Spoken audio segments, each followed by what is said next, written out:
ശ്രീശങ്കര വിദ്യാപീഠം college IQAC team ചെയ്തിരിക്കുന്ന ഈ support വീഡിയോയിലേക്ക് എല്ലാവർക്കും സ്വാഗതം. ഈ ഒരു വീഡിയോ കൊണ്ട് നമ്മൾ ഉദ്ദേശിക്കുന്നത് ഡിപ്പാർട്ട്മെൻറ്റ് വൈസ് പ്രസൻറ്റേഷൻസ് ചെയ്യുന്ന സമയത്ത് ഡിപ്പാർട്ട്മെൻറ്റുകൾക്ക് പലതരത്തിലുള്ള സംശയങ്ങളും ഉണ്ടാവാൻ സാധ്യതയുണ്ട്. അപ്പോൾ ആ സംശയങ്ങൾക്കുള്ള ഒരു ഉത്തരം എന്നുള്ള രീതിയിലാണ് നമ്മളിങ്ങനെ ഒരു വീഡിയോ അല്ലെങ്കിൽ ഒരു സപ്പോർട്ട് എന്നുള്ള രീതിയിൽ അതിൽ പല കാര്യങ്ങൾക്കും എങ്ങനെ ചെയ്യാൻ പറ്റും എന്നുള്ളൊരു സജഷൻ എന്നുള്ള രീതിയിലാണ് നമ്മൾ ഈ ഒരു വീഡിയോ ചെയ്തിരിക്കുന്നത്. ഈ ഒരു വീഡിയോയിലേക്ക് കടക്കുന്നതിന് മുമ്പ് നിങ്ങളോട് ഒരു കാര്യം പറയാൻ ആഗ്രഹിക്കുന്നു. ഇത് വായിച്ചു നോക്കിയാൽ നിങ്ങൾക്കറിയാം കാര്യം എന്താണെന്ന്. അപ്പോൾ അത് മനസ്സിൽ വെച്ചുകൊണ്ട് തന്നെ നമുക്ക് വീഡിയോയിലേക്ക് കടക്കാം. നമ്മൾ കോളേജിൻ്റെ അകത്ത് അല്ലെങ്കിൽ നമ്മുടെ ഇൻസ്റ്റിറ്റ്യൂഷൻ്റെ അകത്ത് ഇതുവരെ ചെയ്തിരിക്കുന്ന എല്ലാ ആക്ടിവിറ്റീസും സ്റ്റുഡൻസിൻ്റെ ബെനിഫിറ്റിന് വേണ്ടിയിട്ടും ഡിപ്പാർട്ട്മെൻറ്റിൻ്റെ ബെനിഫിറ്റിന് വേണ്ടിയിട്ടും സർവോപരി ഇൻസ്റ്റിറ്റ്യൂഷനിൻ്റെ അപ്ലിഫ്റ്റ്മെൻറ്റിന് വേണ്ടിയിട്ടും ഉള്ള ആക്ടിവിറ്റീസ് നമ്മൾ ചെയ്തിട്ടുള്ളൂ. അപ്പോൾ ഈ ആക്ടിവിറ്റീസ് നമ്മൾ എന്നും ചെയ്യുന്നതല്ലേ, അല്ലെങ്കിൽ അതിന് ഇത്ര ഇമ്പോർട്ടൻസ് ഉണ്ടോ എന്ന് വിചാരിച്ച് നമ്മൾ കൃത്യമായിട്ട് അത് റെക്കോർഡ് ചെയ്യുകയോ അത് പ്രസൻറ്റ് ചെയ്യുകയോ ചെയ്തിട്ടില്ല. ഇനി മുതലെങ്കിലും നമ്മൾ ചെയ്ത ആക്ടിവിറ്റീസ് റെക്കോർഡ് ചെയ്യാനുള്ളൊരു ശീലം നമ്മൾ ഉണ്ടാക്കണം.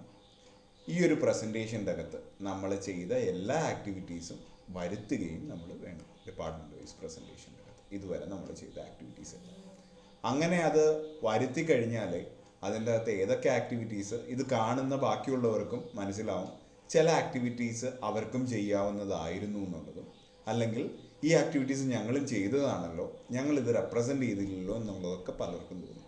ആ ഒരു ഉദ്ദേശം തന്നെയാണ് ഡിപ്പാർട്ട്മെൻറ്റ് വൈസ് പ്രസൻറ്റേഷൻസ് കൊണ്ട് കൂടുതലായിട്ട് ഉദ്ദേശിക്കുന്നത്.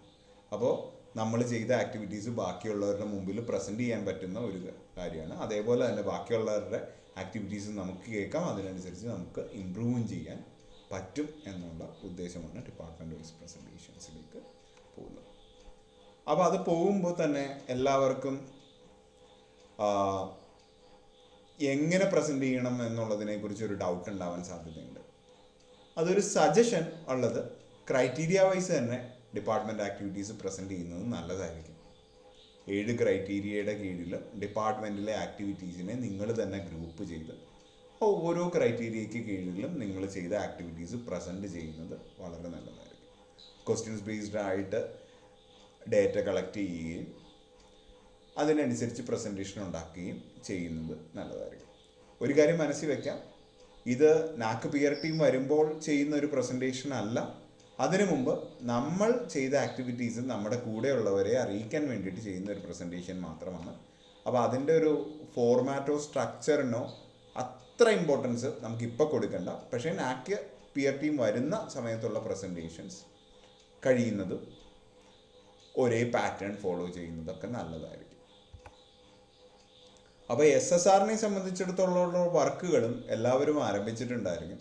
അപ്പോൾ ആ വർക്കുകൾ ആരംഭിക്കുന്നത് ഡേറ്റ ടെംപ്ലേറ്റ് അടിസ്ഥാനമാക്കി ആ വർക്കുകൾ ആരംഭിക്കുകയാണെങ്കിൽ നല്ലതായിരിക്കും. ഡേറ്റ ടെംപ്ലേറ്റ് വെച്ചിട്ട് എല്ലാവർക്കും ഡേറ്റ ടെംപ്ലേറ്റ് എവിടെയാണ് കിട്ടുന്നതെന്ന് അറിയാം. അല്ലെങ്കിൽ നിങ്ങൾക്ക് ഡേറ്റ ടെംപ്ലേറ്റ് ആർക്കെങ്കിലും ഏറ്റവും ലേറ്റസ്റ്റ് ഡേറ്റ ടെംപ്ലേറ്റ് കിട്ടിയിട്ടില്ല എന്നുണ്ടെങ്കിൽ IQAC ടീമുമായിട്ട് ബന്ധപ്പെട്ട് കഴിഞ്ഞാൽ ആ ഡേറ്റ ടെംപ്ലേറ്റ് അവൈലബിൾ ആക്കി കിട്ടും. ഇൻ്റർനെറ്റിൽ അത് അവൈലബിളുമാണ്, നാക്കിൻ്റെ വെബ്സൈറ്റിൽ അത് അവൈലബിളുമാണ്. നിങ്ങളതിൽ ഫെമിലിയർ ആയിട്ടും ഉണ്ടാവും എന്നാണ് എൻ്റെ വിശ്വാസം. നമുക്കറിയാം നമ്മുടെ ക്വസ്റ്റ്യൻസിൻ്റെ എണ്ണം 60 ക്വാണ്ടിറ്റേറ്റീവ് ക്വസ്റ്റ്യൻസും 30 ക്വാളിറ്റേറ്റീവ് 36 ക്വാളിറ്റേറ്റീവ് ക്വസ്റ്റ്യൻസും ചേർന്ന് 96 ചോദ്യങ്ങൾക്കാണ് നമ്മൾ SSRൽ മറുപടി കൊടുക്കേണ്ടത്. അപ്പോൾ ആ 96 ചോദ്യങ്ങളും ഡിപ്പാർട്ട്മെൻറ്റിനോടും അതിൻ്റെ അകത്ത് 90% ചോദ്യങ്ങളും ഡിപ്പാർട്ട്മെൻറ്റിനോടും ചോദിക്കാവുന്ന ചോദ്യങ്ങൾ തന്നെയാണ്. 100% ചോദ്യങ്ങളും ഡിപ്പാർട്ട്മെൻറ്റിൻ്റെതായ ഉത്തരങ്ങളുള്ള ചോദ്യങ്ങൾ തന്നെയാണ്. അപ്പോൾ SSRന് വേണ്ടിയിട്ടുള്ള ഡേറ്റ കളക്ട് ചെയ്യുന്ന സമയത്ത് ഡേറ്റ ടെംപ്ലേറ്റ് തന്നെ യൂസ് ചെയ്യുന്നത് ഏറ്റവും നന്നായിരിക്കും. നമുക്ക് വളരെ കൃത്യമായിട്ട് ഡേറ്റ കിട്ടാം. പക്ഷേ അവിടെ ഒതുങ്ങി നിൽക്കരുത്. അതിന് സപ്പോർട്ടിംഗ് ഡോക്യുമെൻറ്റ്സ് മുഴുവൻ നമ്മൾ ഉണ്ടാക്കുകയും സപ്പോർട്ടിംഗ് ഡോക്യുമെൻറ്റ്സിൻ്റെ അളവ് എത്രത്തോളം നമുക്ക് കൂട്ടാൻ പറ്റുമോ, എത്രത്തോളം പ്രിസൈസ് ആക്കാൻ പറ്റുമോ അതനുസരിച്ച് നമ്മുടെ DVV process, data validation and verification process നമുക്ക് കുറയ്ക്കാനും സാധിക്കും. അപ്പോൾ നമുക്കറിയാം, നിങ്ങൾ മനസ്സിലാക്കിയിട്ടുണ്ട് എങ്ങനെ സപ്പോർട്ടിംഗ് ഡോക്യുമെൻറ്റ്സ് ഉണ്ടാക്കണം എന്നുള്ളത്. അപ്പോൾ സപ്പോർട്ടിംഗ് ഡോക്യുമെൻറ്റ്സ് എന്ന് പറഞ്ഞാൽ ഒരു പരീക്ഷ നടന്നിട്ടുണ്ടെന്ന് നമ്മൾ പറയുകയാണെങ്കിൽ പരീക്ഷ അക്കാഡമിക് കലണ്ടറിൽ റിഫ്ലക്റ്റ് ചെയ്തിരിക്കണം, അതിൻ്റെ ഡേറ്റ്, അതിൻ്റെ അകത്ത് പരീക്ഷയ്ക്ക് ചാർജ്, ക്വസ്റ്റ്യൻ പേപ്പർ മേടിച്ചിരുന്ന ഒരു തീയതിയെക്കുറിച്ചുള്ളത് പറയുന്നത് നല്ലതാണ്. അത് കഴിഞ്ഞ് പേപ്പർ വാല്യൂ ചെയ്ത് കൊടുക്കേണ്ട തീയതിയെക്കുറിച്ച് പറയുന്നത് നല്ലതാണ്. അത് കഴിഞ്ഞ് PTA മീറ്റിങ്ങോ അല്ലെങ്കിൽ കുട്ടികൾക്ക് ഈ റിസൾട്ട് പബ്ലിഷ് ചെയ്തതിനെക്കുറിച്ചോ അതിനുശേഷം നടത്തിയ റെമഡിയലും എല്ലാം ഇതിൻ്റെ ഭാഗമായിട്ട് വരുന്നതാണ്. അപ്പോൾ അങ്ങനത്തെ പല കാര്യങ്ങളും നമ്മൾ ചെയ്യുന്ന കാര്യങ്ങളൊക്കെ തന്നെയാണ്. അത് നമ്മൾ കൃത്യമായിട്ട് പ്രസൻറ്റ് ചെയ്യണം എന്നുള്ളതേ ഉള്ളൂ. ഇനി പ്രസൻറ്റേഷനിലേക്ക് കിടക്കുകയാണെങ്കിൽ ആദ്യമേ തന്നെ നമ്മുടെ ഡിപ്പാർട്ട്മെൻറ്റിൻ്റെ ഒരു പ്രൊഫൈലാണ് നമുക്ക് പ്രസൻറ്റ് ചെയ്യേണ്ടി വരുന്നത്. പ്രൊഫൈൽ എന്ന് പറഞ്ഞാൽ നിങ്ങൾ കഴിഞ്ഞ നാക് വിസിറ്റിൽ ഇരുന്ന എല്ലാവർക്കും എങ്ങനെ ഒരു ഡിപ്പാർട്ട്മെൻറ്റ് പ്രൊഫൈൽ ഉണ്ടാക്കാമെന്ന്, ഡിപ്പാർട്ട്മെൻറ്റ് പ്രസൻറ്റേഷൻ എങ്ങനെയാണെന്നുള്ളൊരു ധാരണയുണ്ട്. അതിലിരിക്കാത്തവരുണ്ടെന്നുണ്ടെങ്കിൽ ആ ഡിപ്പാർട്ട്മെൻറ്റിനെ കുറിച്ചുള്ള സകല കാര്യങ്ങളും വരുന്നതാണ് ഡിപ്പാർട്ട്മെൻറ്റ് പ്രൊഫൈൽ. അതിൻ്റെ അത് ഹിസ്റ്ററി കാണും, എന്ന് തുടങ്ങി എന്നുള്ളത് കാണും. അതിനുശേഷം മൈൽ സ്റ്റോൺസ്, ഓരോരോ ടൈം ലൈനിലെ അച്ചീവ്മെൻറ്റ്സ് എല്ലാം അതിൻ്റെ അകത്ത് കൃത്യമായിട്ട് വന്നിട്ടുണ്ടായിരിക്കും. ഈ ഹിസ്റ്ററി എഴുതുന്ന സമയത്ത് നമ്മുടെ കയ്യിലൊരു ഹിസ്റ്ററി ഉണ്ട്, കഴിഞ്ഞ തവണ പ്രിപ്പയർ ചെയ്ത ഹിസ്റ്ററി ഉണ്ട്. അതിനെ മോഡിഫൈ ചെയ്തും ഭംഗിയാക്കാനും സാധിക്കും. അതിന് സീനിയർ ഫാക്കൽറ്റി അല്ലെങ്കിൽ റിട്ടയർഡ് ഫാക്കൽറ്റീസുമായിട്ട് സംസാരിക്കാൻ ഒരു മടിയും വിചാരിക്കേണ്ട കാര്യമില്ല എന്നുള്ളതാണ്. അപ്പോൾ നമ്മൾ വിട്ടുപോയ എന്തെങ്കിലും കാര്യങ്ങളുണ്ടെങ്കിൽ അതിൻ്റെ അകത്ത് അവരുടെ സപ്പോർട്ടും കൂടെ അതിൻ്റെ അകത്ത് തേടുന്നത് നല്ലതായിരിക്കും. അപ്പോൾ അതാണ് ഹിസ്റ്ററിയെക്കുറിച്ച് പറയാനുള്ളത്. അതിൻ്റെ അകത്ത് നമ്മുടെ ഡിപ്പാർട്ട്മെൻറ്റ് എങ്ങനെയാണ് യുണീക്ക് എന്നുള്ളത് പറയുന്നത് വളരെയധികം നല്ല കാര്യമാണ്. ചിലർക്ക് പറയാൻ കാണും, MG യൂണിവേഴ്സിറ്റിയുടെ കീഴിൽ PG പ്രൊവൈഡ് ചെയ്യുന്ന PG പ്രൊവൈഡ് ചെയ്യുന്ന ഏക ഡിപ്പാർട്ട്മെൻറ്റാണ്, അല്ലെങ്കിൽ MG യൂണിവേഴ്സിറ്റിയിലെ ഏറ്റവും പഴക്കം ചെന്ന ഡിപ്പാർട്ട്മെൻറ്റാണ്, അല്ലെങ്കിൽ ഏറ്റവും കൂടുതൽ റാങ്ക് ഹോൾഡേഴ്സിനെ കൊണ്ടുവന്ന ഡിപ്പാർട്ട്മെൻറ്റാണ്, അല്ലെങ്കിൽ സ്ഥിരമായിട്ട് റാങ്ക് മേടിക്കുന്ന, അങ്ങനെ യുണീക്കായിട്ടുള്ള കാര്യങ്ങൾ എന്തെങ്കിലും ഉണ്ടെങ്കിൽ അതും കൂടെ ഒന്ന് നോക്കുന്നത് നല്ലതായിരിക്കും. അപ്പോൾ ടൈം ലൈനിനെ കുറിച്ചോ മൈൽ സ്റ്റോൺസിനെ കുറിച്ചോ പറയുകയാണെങ്കിൽ എന്ന് തുടങ്ങി എന്നുള്ളത് വളരെ ഇമ്പോർട്ടൻ്റ് ആണ്. പല കോളേജുകളിലും നോക്കിക്കഴിഞ്ഞാൽ ഡിപ്പാർട്ട്മെൻറ്റ് ആദ്യം തുടങ്ങും, അതിന് ശേഷമായിരിക്കും ഡിപ്പാർട്ട്മെൻറ്റിൽ കോഴ്സുകൾ കിട്ടുക. നിങ്ങൾ പ്രീ ഡിഗ്രി ഒക്കെ ഉണ്ടായിരുന്ന സമയത്ത് ഒക്കെ നോക്കിക്കഴിഞ്ഞാൽ അറിയാം, ഡിപ്പാർട്ട്മെൻറ്റ് ചിലപ്പോൾ ആദ്യം ഉണ്ടാവും, പക്ഷേ സ്വന്തമായിട്ടൊരു കോഴ്സ് ഓഫർ ചെയ്യുന്നുണ്ടാവില്ല. അപ്പോൾ അതിവിടെ പ്രത്യേകം എടുത്തു പറയേണ്ട ഡിപ്പാർട്ട്മെൻറ്റുകളുണ്ടെങ്കിൽ അത് പറയുന്നത് നല്ലതാണ്. എന്നാണ് ഫസ്റ്റ് കോഴ്സ് ഓഫർ ചെയ്തത്, ഇത്തരം കാര്യങ്ങളൊക്കെ. പിന്നെ ടൈം ലൈനും മൈൽ സ്റ്റോൺസിൻ്റെ അകത്തും നമ്മുടെ റാങ്കിനെ കുറിച്ച് ഞാൻ നേരത്തെ പറഞ്ഞ പോലെ യൂണിവേഴ്സിറ്റി ലെവലിൽ കിട്ടിയ റാങ്കുകളെക്കുറിച്ചോ അച്ചീവ്മെൻറ്റുകളെക്കുറിച്ചോ ഒന്ന് മെൻഷൻ ചെയ്യുന്നത് നല്ലതാണ്. പ്രോമിനൻ്റ് അലുമിനി ഉണ്ടെങ്കിൽ അതിനെക്കുറിച്ചും മെൻഷൻ ചെയ്യുന്ന, അവർ പഠിച്ചു പോയ വർഷങ്ങൾ ഒക്കെ മെൻഷൻ ചെയ്യുന്നതൊക്കെ കാര്യമാണ്. നോട്ടബിൾ ആയിട്ടുള്ള അച്ചീവ്മെൻറ്റ്സ്, അത് ഹയർ സ്റ്റഡീസ് ഏറ്റവും നല്ല പ്രീമിയർ ഇൻസ്റ്റിറ്റ്യൂട്ട്സിലേക്കൊക്കെ നമ്മുടെ കുട്ടികൾ പോയിട്ടുണ്ടെങ്കിൽ അത് നമുക്കിവിടെയൊക്കെ പറയാവുന്നതാണ്. അപ്പോൾ ഡിപ്പാർട്ട്മെൻറ്റ് റിമാർക്കബിൾ ആയിട്ടുള്ള ഇവൻറ്റ്സ് വല്ലതും നടത്തിയിട്ടുണ്ടെങ്കിൽ, നമ്മുടെ ഇവിടെ പല എടുത്ത് നോക്കിക്കഴിഞ്ഞാൽ അറിയാം, കോളേജിലെ ആദ്യത്തെ നാഷണൽ സെമിനാർ, ആദ്യത്തെ ഇൻ്റർനാഷണൽ സെമിനാർ, അല്ലെങ്കിൽ ഈ ഒരു ഏരിയയിലെ ആദ്യത്തെ സെമിനാർ എന്നൊക്കെ പറഞ്ഞു നമ്മൾ നടത്തിയ പല സെമിനാറുകളും പല ഇവൻറ്റുകളും റിമാർക്കബിൾ തന്നെയാണ്. അപ്പോൾ അത്തരം ഇവൻറ്റുകൾ നമുക്ക് പറയേണ്ടതാണ്. നിങ്ങൾ പറയുക, UGC ഫണ്ടിങ്ങോട് കൂടിയോ അല്ലെങ്കിൽ വേറെ ഫണ്ടിങ്ങോട് കൂടി നടത്തിയ സെമിനാറൊക്കെ പറയാൻ ഒരു മടിയും വിചാരിക്കരുത്, അവിടെ പറയുക. അടുത്തത് ആലോചിക്കേണ്ടത് ഈ ഒരു കാര്യമാണ്, ഒബ്ജക്റ്റീവ് വളരെ ഇമ്പോർട്ടൻ്റ് ആണ്. ആ ഡിപ്പാർട്ട്മെൻറ്റ് എന്തുകൊണ്ട് അങ്ങനെ ഒരു ഡിപ്പാർട്ട്മെൻറ്റ് കോളേജിൽ വന്നു. അപ്പോൾ ഡിപ്പാർട്ട്മെൻറ്റിന് സ്വന്തമായിട്ടൊരു വിഷൻ മിഷൻ സ്റ്റേറ്റ്മെൻറ്റ് ഉണ്ടാവുന്നത് വളരെ നല്ല കാര്യമാണ്. ഒബ്ജക്റ്റീവ് അതിൽ നിന്ന് തന്നെ മനസ്സിലാവും. അല്ലെങ്കിൽ നമുക്കറിയാവുന്നത് പോലെ പറഞ്ഞ ഔട്ട്കം ബേസ്ഡ് എഡ്യൂക്കേഷനെ കുറിച്ച് പൊടുപ്പും തൊങ്ങലും വെച്ചെങ്കിലും നമ്മളിൽ എല്ലാവരും കേട്ടിട്ടുണ്ടായിരിക്കും. കുറച്ചധികം പേർക്ക് ഔട്ട്കം ബേസ്ഡ് എഡ്യൂക്കേഷൻ എങ്ങനെയാണെന്നും ഡിപ്പാർട്ട്മെൻറ്റിലെ നിങ്ങളുടെ കോഴ്സിൻ്റെ OB പ്രോഗ്രാം ഔട്ട്കം നിങ്ങൾ എഴുതിയിട്ടുണ്ടാകും. നിങ്ങൾക്കറിയാം പ്രോഗ്രാം ഔട്ട്കം എന്താണെന്ന്, പ്രോഗ്രാം സ്പെസിഫിക് ഔട്ട്കം എന്താണെന്ന്, കോഴ്സ് ഔട്ട്കം എന്താണെന്നും അറിയാം. അപ്പോൾ പ്രോഗ്രാം സ്പെസിഫിക് ഔട്ട്കമും കോഴ്സ് ഔട്ട്കമും ആണ് നമ്മുടെ ഒബ്ജക്റ്റീവ്സിനെ നേരിട്ട് റിഫ്ലക്റ്റ് ചെയ്യുന്ന കാര്യങ്ങൾ. അപ്പോൾ അതിനൊക്കെ കേസ് സ്റ്റഡീസ് ആവശ്യമുള്ളതാണ്. ഔട്ട്കം അച്ചീവ് ചെയ്തോ എന്നുള്ളതൊക്കെ നമ്മൾ കാണിക്കേണ്ടി വരും. അപ്പോൾ മോഡൽ എക്സാമിനേഷനൊക്കെ നടത്തുന്ന എക്സാമിനേഷൻസിനെ കുറിച്ച് പറയുമ്പോൾ അത് കൂടുതൽ പറയാം. മോഡൽ എക്സാമിനേഷൻ നടത്തുമ്പോൾ ആർക്കെങ്കിലും ഡിപ്പാർട്ട്മെൻറ്റിലുള്ളവർക്ക് ആ മാപ്പിംഗ് ഒക്കെ അറിയാമെന്നുണ്ടെങ്കിൽ അത് യൂസ് ചെയ്തിട്ട് കുട്ടികളിൽ നമ്മുടെ ഔട്ട്കം അച്ചീവ് ചെയ്തു എന്ന് പറഞ്ഞ് ഒരു കേസ് സ്റ്റഡി നടത്തുന്നത് വളരെ നല്ല കാര്യമാണ്. ബ്ലൂംസ് ടാക്സോണമിയെക്കുറിച്ച് ഇത് കൂടുതൽ പേർക്ക് ഇതിനെക്കുറിച്ച് വീണ്ടും അറിയണം എന്ന് താല്പര്യമുണ്ടെങ്കിൽ IQAC ആയിട്ട് ബന്ധപ്പെട്ടാൽ നമുക്ക് ഇൻറ്റേർണൽ ട്രെയിനേഴ്സ് അവൈലബിൾ ആണ്. അവർ ട്രെയിനിങ് തരുന്നതായിരിക്കും. അതല്ല എന്നുണ്ടെങ്കിൽ ഒരു ജനറൽ സെഷൻസ് വേണമെങ്കിൽ നമുക്ക് ഓർഗനൈസ് ചെയ്യാം. ഓക്കെ, അപ്പോൾ പ്രൊഫൈലിനെ കുറിച്ച് പറഞ്ഞു. ഇനി അടുത്തത് വേണ്ടത്, കഴിഞ്ഞ തവണ നാക്ക് വന്ന് പോയ ഉടനെ തന്നെ നമ്മൾ ഡിപ്പാർട്ട്മെൻറ്റുകളിൽ ഒരു മാസ്റ്റർ പ്ലാൻ, നെക്സ്റ്റ് അക്കാഡമിക് ഇയറിൽ ഒരു മാസ്റ്റർ പ്ലാൻ ചോദിച്ചിട്ടുണ്ടാവും. മാസ്റ്റർ പ്ലാൻ എന്ന് പറഞ്ഞാൽ എല്ലാവർക്കും അറിയാം. മാസ്റ്റർ പ്ലാനും ആക്ഷൻ പ്ലാനിൻ്റെയും വ്യത്യാസം അറിയാമെന്ന് വിശ്വസിക്കുന്നു. ഒരു 5 വർഷത്തേക്ക്, നമ്മളെ സംബന്ധിച്ചിടത്തോളം ഒരു 5 വർഷം നമ്മൾ പറയുന്നത്. പീരീഡുകൾക്ക് വ്യത്യാസമുണ്ടാവും, പല സന്ദർഭങ്ങളിലും പല ഇൻസ്റ്റിറ്റ്യൂഷൻസിലും അത് വ്യത്യാസം ഉണ്ടാവും. പക്ഷേ നോർമലി ഒരു അക്കാഡമിക് ഇൻസ്റ്റിറ്റ്യൂഷനിൽ ഒരു 5 ഇയർ മാസ്റ്റർ പ്ലാനാണ് പ്രിഫറബിൾ ആയിട്ടുള്ളത്. അപ്പോൾ നെക്സ്റ്റ് 5 ഇയേഴ്സിലേക്ക് നമ്മൾ എന്തൊക്കെ കാര്യങ്ങളാണ് പ്ലാൻ ചെയ്തിരിക്കുന്നത് എന്നുള്ളത് മാസ്റ്റർ പ്ലാനിൽ നിന്ന് വളരെ വ്യക്തമാണ്. അപ്പോൾ മാസ്റ്റർ പ്ലാൻ ഉണ്ടാക്കുന്നതിന് മുമ്പ് നാക്ക് പിയർ ടീം, മുമ്പ് വന്നു പോയ നാക്ക് പിയർ ടീമിൻ്റെ ഫൈൻഡിങ്സ് ബേസ് ചെയ്തിട്ടാണ് നമ്മുടെ മാസ്റ്റർ പ്ലാൻ നമ്മൾ ഉണ്ടാക്കിയിരിക്കുന്നത്. അപ്പോൾ MOUസിനെ കുറിച്ച് കഴിഞ്ഞ നാക്ക് പിയർ ടീം പറഞ്ഞിട്ടുണ്ടായിരുന്നു. അപ്പോൾ മാസ്റ്റർ പ്ലാനിൽ MOU കുറിച്ച് പറയണം. MOU നമ്മൾ ഉണ്ടാക്കും, ഇന്ന വർഷം ഉണ്ടാക്കും എന്നുള്ളതൊക്കെ നമ്മൾ പറയണം. അല്ലെങ്കിൽ ഉള്ള MOUs കൂട്ടും എന്നുള്ളത് പറയണം. അത്തരം കാര്യങ്ങളൊക്കെ വേണം. അപ്പോൾ കഴിഞ്ഞ നാക്ക് പിയർ ടീമിൻ്റെ സോട്ട് അനാലിസിസിലൂടെ നമ്മളൊന്ന് പോയി കഴിഞ്ഞാൽ നമുക്ക് നമ്മുടെ മാസ്റ്റർ പ്ലാൻ ഉണ്ടാക്കേണ്ടത് എങ്ങനെയാണെന്നുള്ളൊരു ധാരണ നമുക്ക് കിട്ടും. അവിടെ കൊണ്ട് നിൽക്കരുത് എന്നുള്ളതാണ് എനിക്ക് പറയേണ്ടത്. നാക്ക് പിയർ ടീം പറഞ്ഞതിനേക്കാളും കൂടുതൽ കാര്യങ്ങൾ നമ്മുടെ മാസ്റ്റർ പ്ലാനിലുണ്ടാകും.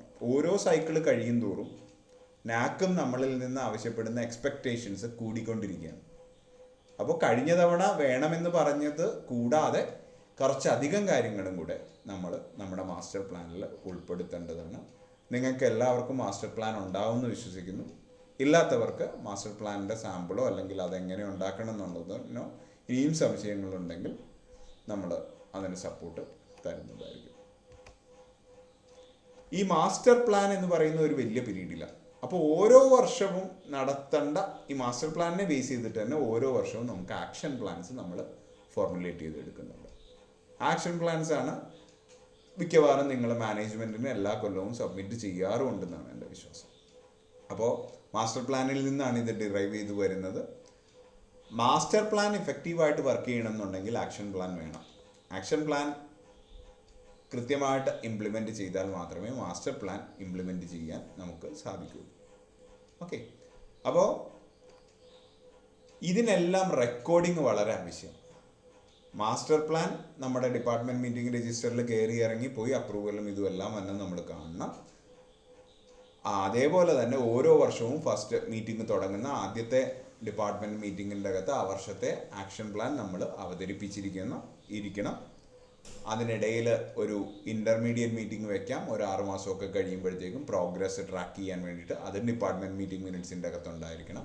ഫൈനലി ലാസ്റ്റ് മീറ്റിങ്ങിൽ, ഡിപ്പാർട്ട്മെൻറ്റ് മീറ്റിങ്ങിൽ ആക്ഷൻ ടേക്കൺ റിപ്പോർട്ടും പ്രസൻറ്റ് ചെയ്യുന്നത് ഒരു നല്ല രീതിയാണ്.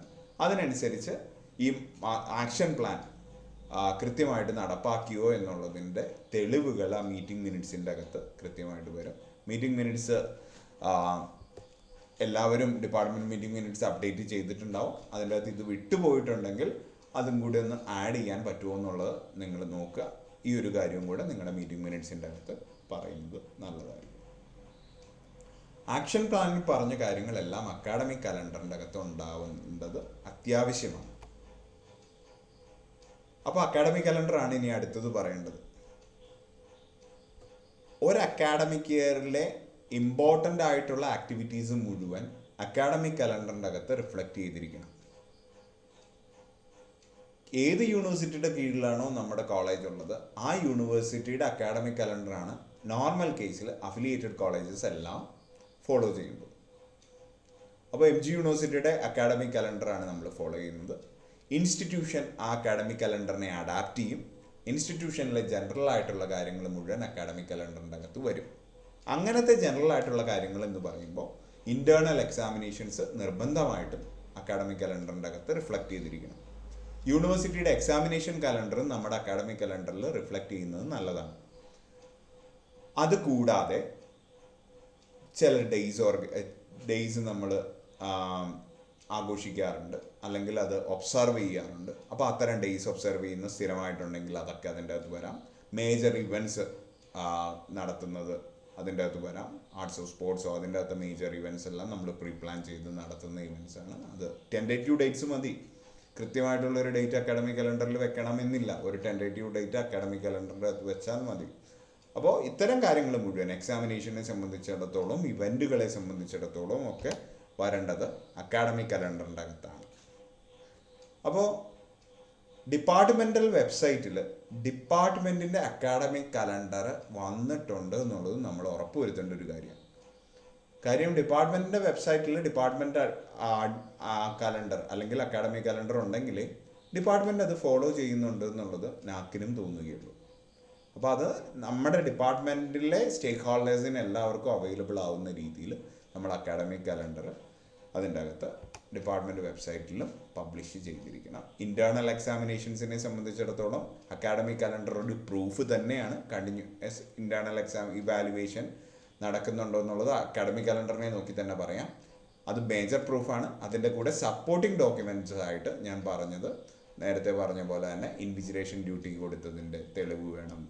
Department meeting result analysis department മീറ്റിങ്ങിൽ നടത്തിയിരിക്കണം. PTA മീറ്റിംഗ് രജിസ്റ്റർ പ്രൂഫായിട്ടാണ്. നമ്മൾ ചെയ്യാത്തൊരു കാര്യമുണ്ട്. ആൻസർ പേപ്പറുകൾ കുട്ടികൾക്ക് ഉപയോഗപ്പെടട്ടെ എന്ന് വിചാരിച്ച് നമ്മൾ നോക്കിക്കഴിയുമ്പോൾ നമ്മുടെ മാർക്കൊക്കെ ഇട്ട് എൻട്രി ചെയ്ത് കഴിഞ്ഞ് ആൻസർ പേപ്പർ കുട്ടികൾക്ക് കൊടുത്തു.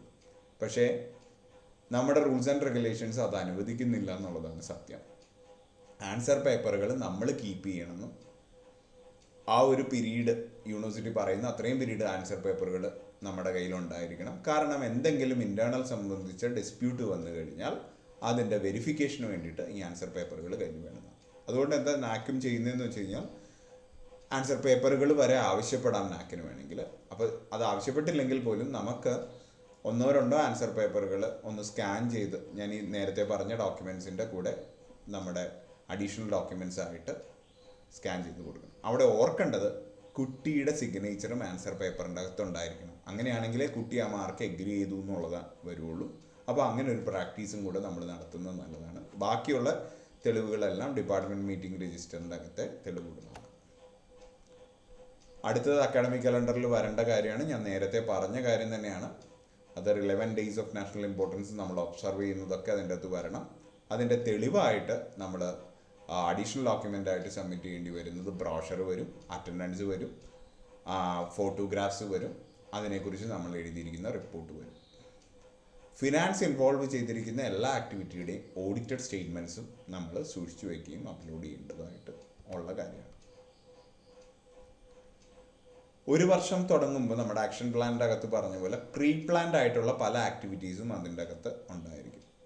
അപ്പോൾ ആ പ്രീ പ്ലാൻഡ് ആക്ടിവിറ്റീസും അക്കാഡമിക് കലണ്ടറിൻ്റെ അകത്ത് റിഫ്ലക്റ്റ് ചെയ്യാം. കാരണം നമ്മളൊരു ഫണ്ടിങ്ങോട് കൂടി ഒരു സെമിനാറിന് അപ്ലൈ ചെയ്തിട്ടുണ്ടായിരുന്നു. അത് കിട്ടിയത് ഈ അക്കാഡമിക് ഇയറിലാണ്. അത് നടത്തണമെന്നുണ്ടെങ്കിൽ അത് പ്രീ പ്ലാൻഡാണ്. അത് ഇതിൻ്റെ അകത്ത് റിഫ്ലക്റ്റ് ചെയ്യാം. അപ്പോൾ അങ്ങനെ അത്തരം ആക്ടിവിറ്റീസൊക്കെ ഉണ്ടെങ്കിൽ അതിന് വേണ്ട ഡോക്യുമെൻറ്റ്സ് നമ്മൾ പലപ്പോഴും പറഞ്ഞിരിക്കുന്നതാണ്. അല്ലെങ്കിൽ അതിൻ്റെ ഒരു ഗൈഡ് ലൈൻസും നമുക്കുണ്ട്. ഒരു ഡോക്യുമെൻ്റ് എങ്ങനെ ഒരു പ്രോഗ്രാം നടത്തി കഴിഞ്ഞാൽ അതിൻ്റെ ഡോക്യുമെൻറ്റേഷൻ എങ്ങനെ വേണം എന്നുള്ള ഗൈഡ് ലൈൻസ് നിങ്ങൾക്ക് അറിയാവുന്ന കാര്യങ്ങൾ തന്നെയാണ്. ഒന്നുകൂടെ പറയാം. ആപ്ലിക്കേഷൻ ഫോം, ഇത്തരം ഫണ്ടിങ് ഉണ്ടെങ്കിൽ ഫണ്ടിങ്ങിന് കൊടുത്തിരിക്കുന്ന ആപ്ലിക്കേഷൻ ഫോം വേണം. ഈ പ്രോഗ്രാം നടത്തിയപ്പോൾ രജിസ്ട്രേഷൻ ഡീറ്റെയിൽസ്, ആപ്ലിക്കേഷൻ ഫോമും സാങ്ഷൻ ലെറ്ററും, രജിസ്ട്രേഷൻ ഡീറ്റെയിൽസ്, എത്ര പേര് പങ്കെടുത്തു, എത്ര പേര് ബെനിഫിറ്റഡ് ആയി എന്നുള്ളത് അറിയാൻ വേണ്ടിയിട്ടാണ്, അറ്റൻഡൻസ് ഡീറ്റെയിൽസ്, പിന്നെ ഫിനാൻസ് ഇൻവോൾവ് ആണെങ്കിൽ യൂട്ടിലൈസേഷൻ സർട്ടിഫിക്കറ്റ്, പിന്നെ ആക്ടിവിറ്റിയെക്കുറിച്ചുള്ള റിപ്പോർട്ട് നമ്മൾ എഴുതിയിരിക്കുന്ന ഫോട്ടോഗ്രാഫ്, അതൊരു സെമിനാറോ കോൺഫറൻസോ ആണെങ്കിൽ അതിൻ്റെ പ്രൊസീഡിങ്സ് ഹാർഡ് കോപ്പിയിലും സോഫ്റ്റ് കോപ്പിയിലും. അതിൽ സോഫ്റ്റ് കോപ്പി മാത്രം മതി ഇപ്പോൾ നമ്മുടെ കയ്യിൽ അപ്ലോഡ് ചെയ്യാൻ അവരാവശ്യപ്പെട്ടാൽ, അല്ലെങ്കിൽ അഡീഷണൽ ഡോക്യുമെൻ്റായിട്ട് നമ്മൾ അപ്ലോഡ് ചെയ്യുന്നത്. അപ്പോൾ ഇതാണ് അക്കാഡമിക് കലണ്ടറിനെ കുറിച്ച് പറയാനുള്ളത്. ഇനി പറയേണ്ടത്, ഇപ്പോൾ അക്കാഡമിക് കലണ്ടറും ഒരു പ്രൂഫാണ് എന്നുള്ളത് നമ്മൾ പറഞ്ഞു. ഇനി അടുത്തത് പറയേണ്ടത് മീറ്റിംഗ് രജിസ്റ്ററുകളെ കുറിച്ചാണ്. മീറ്റിംഗ് രജിസ്റ്ററുകൾ എന്ന് പറയുമ്പോൾ ഡിപ്പാർട്ട്മെന്റിനെ സംബന്ധിച്ചിടത്തോളം 2 മീറ്റിംഗ് രജിസ്റ്ററെ വളരെ ഇമ്പോർട്ടൻ്റ് ആയിട്ട് വരുന്നു. ഒന്ന് ഡിപ്പാർട്ട്മെന്റിന്റെ സ്വന്തം മീറ്റിംഗ് രജിസ്റ്റർ, അടുത്ത അലുമിനയുടെ meeting register. Department wise alumni ഉണ്ടെങ്കിൽ അതിൻ്റെ മീറ്റിംഗ് രജിസ്റ്റർ. അപ്പോൾ നമുക്കറിയാം നമ്മൾ മുന്നോട്ട് പോകുന്നത് ഒരു ടീം വർക്കിലൂടെയാണ്. അപ്പോൾ ഡിപ്പാർട്ട്മെന്റ് ഒരു ടീമാണ്. ആ ടീം എഫക്റ്റീവായിട്ട് വർക്ക് ചെയ്യുന്നുണ്ടെങ്കിൽ റെഗുലറായിട്ട് ടീം മീറ്റ് ചെയ്തിരിക്കണം. ടീമിലുള്ള ഓരോരുത്തർക്കും അവരവരുടെ ഐഡിയാസ് എക്സ്പ്രസ് ചെയ്യാനുള്ള അവസരം ഉണ്ടായിരിക്കണം. അപ്പോൾ അതാണ് നാക്കും ആഗ്രഹിക്കുന്നത്. അപ്പോൾ എത്രത്തോളം റെഗുലറാണ് നമ്മുടെ മീറ്റിങ്ങുകൾ എന്നുള്ളത് ഒരു ഇമ്പോർട്ടൻറ്റ് ഫാക്ടറാണ് നമ്മുടെ ക്വാളിറ്റിയും പെർഫോമൻസിനെയും സംബന്ധിച്ചിടത്തോളം. അപ്പോൾ മീറ്റിംഗ് നടന്നു എന്ന് നമ്മൾ പറഞ്ഞാൽ മാത്രം പോരാ. We need to have a proof for that. The best proof for the meeting is a register. ആ രജിസ്റ്ററിൻ്റെ അകത്ത് മീറ്റിംഗ് മിനിറ്റ്സ് കവർ ചെയ്തിരിക്കണം, ഡിസിഷൻസ് കവർ ചെയ്തിരിക്കണം. Most importantly the signature should be there. അതൊരു ബെസ്റ്റ് പ്രാക്ടീസ് എന്ന് വെച്ച് കഴിഞ്ഞാൽ ഒരു മീറ്റിങ്ങിൻ്റെ നോട്ടീസ് തൊട്ട് സൂക്ഷിച്ചു വയ്ക്കുന്നത് നല്ലതാണ്. ആ നോട്ടീസിൻ്റെ അകത്ത് അജണ്ടയും കൂടെ ഉള്ള ഒരു നോട്ടീസ് നല്ലതാണ്, നല്ല രീതിയാണ്. അറ്റൻഡൻസ് ഡ്യൂലി സെൻഡ് ആയിരിക്കണം നമ്മൾ പറയും. നമ്മൾ സ്റ്റാൻഡേർഡ് ഓപ്പറേറ്റിംഗ് പ്രൊസീജിയർ റിലീസ് ചെയ്ത സമയത്ത്, അതിൻ്റെ പ്രസൻറ്റേഷൻ നടത്തിയ സമയത്ത് പറഞ്ഞ കാര്യം തന്നെയാണ് minimum number of departmental meetings to be done. അതൊന്നുകൂടെ പറയാം. അക്കാഡമിക് ഇയറിൻ്റെ ഫസ്റ്റ് ഡേ സ്റ്റാർട്ട് ചെയ്യുന്ന ഫസ്റ്റ് ഡേ മീറ്റിംഗ് തുടങ്ങണം. ആക്ഷൻ പ്ലാൻ ഫൈനലൈസ് ചെയ്യേണ്ടത് ആ മീറ്റിങ്ങിൽ തന്നെയാണ്. ഇൻറ്റേർണൽ എക്സാമിനേഷൻസിന് തൊട്ട് മുമ്പ് ഒരു മീറ്റിംഗ് കൂടുന്നത് നല്ലതാണ്. ഡ്യൂട്ടികൾ അസൈൻ ചെയ്യാനും ഡേറ്റുകൾ ഫൈനലൈസ് ചെയ്യാനും. അത് മിക്കവാറും ഇൻറ്റേർണൽ എക്സാമിനേഷൻ കമ്മിറ്റി നമ്മുടെ കോളേജിലുണ്ടാവും. അവരൊരു ഡേറ്റ്സ് ഏകദേശം പറഞ്ഞിട്ടുണ്ടാവും. അത് പറഞ്ഞാൽ മതി. ഈ ഒരു മീറ്റിങ്ങിൻ്റെ അകത്ത് അത് ഫാക്കൽറ്റീസിനും എല്ലാവരോടും പറയുന്നു ഇതിനെക്കുറിച്ച്. അത് ആ മീറ്റിംഗ് മിനിറ്റ്സിൻ്റെ അകത്ത് വേണം.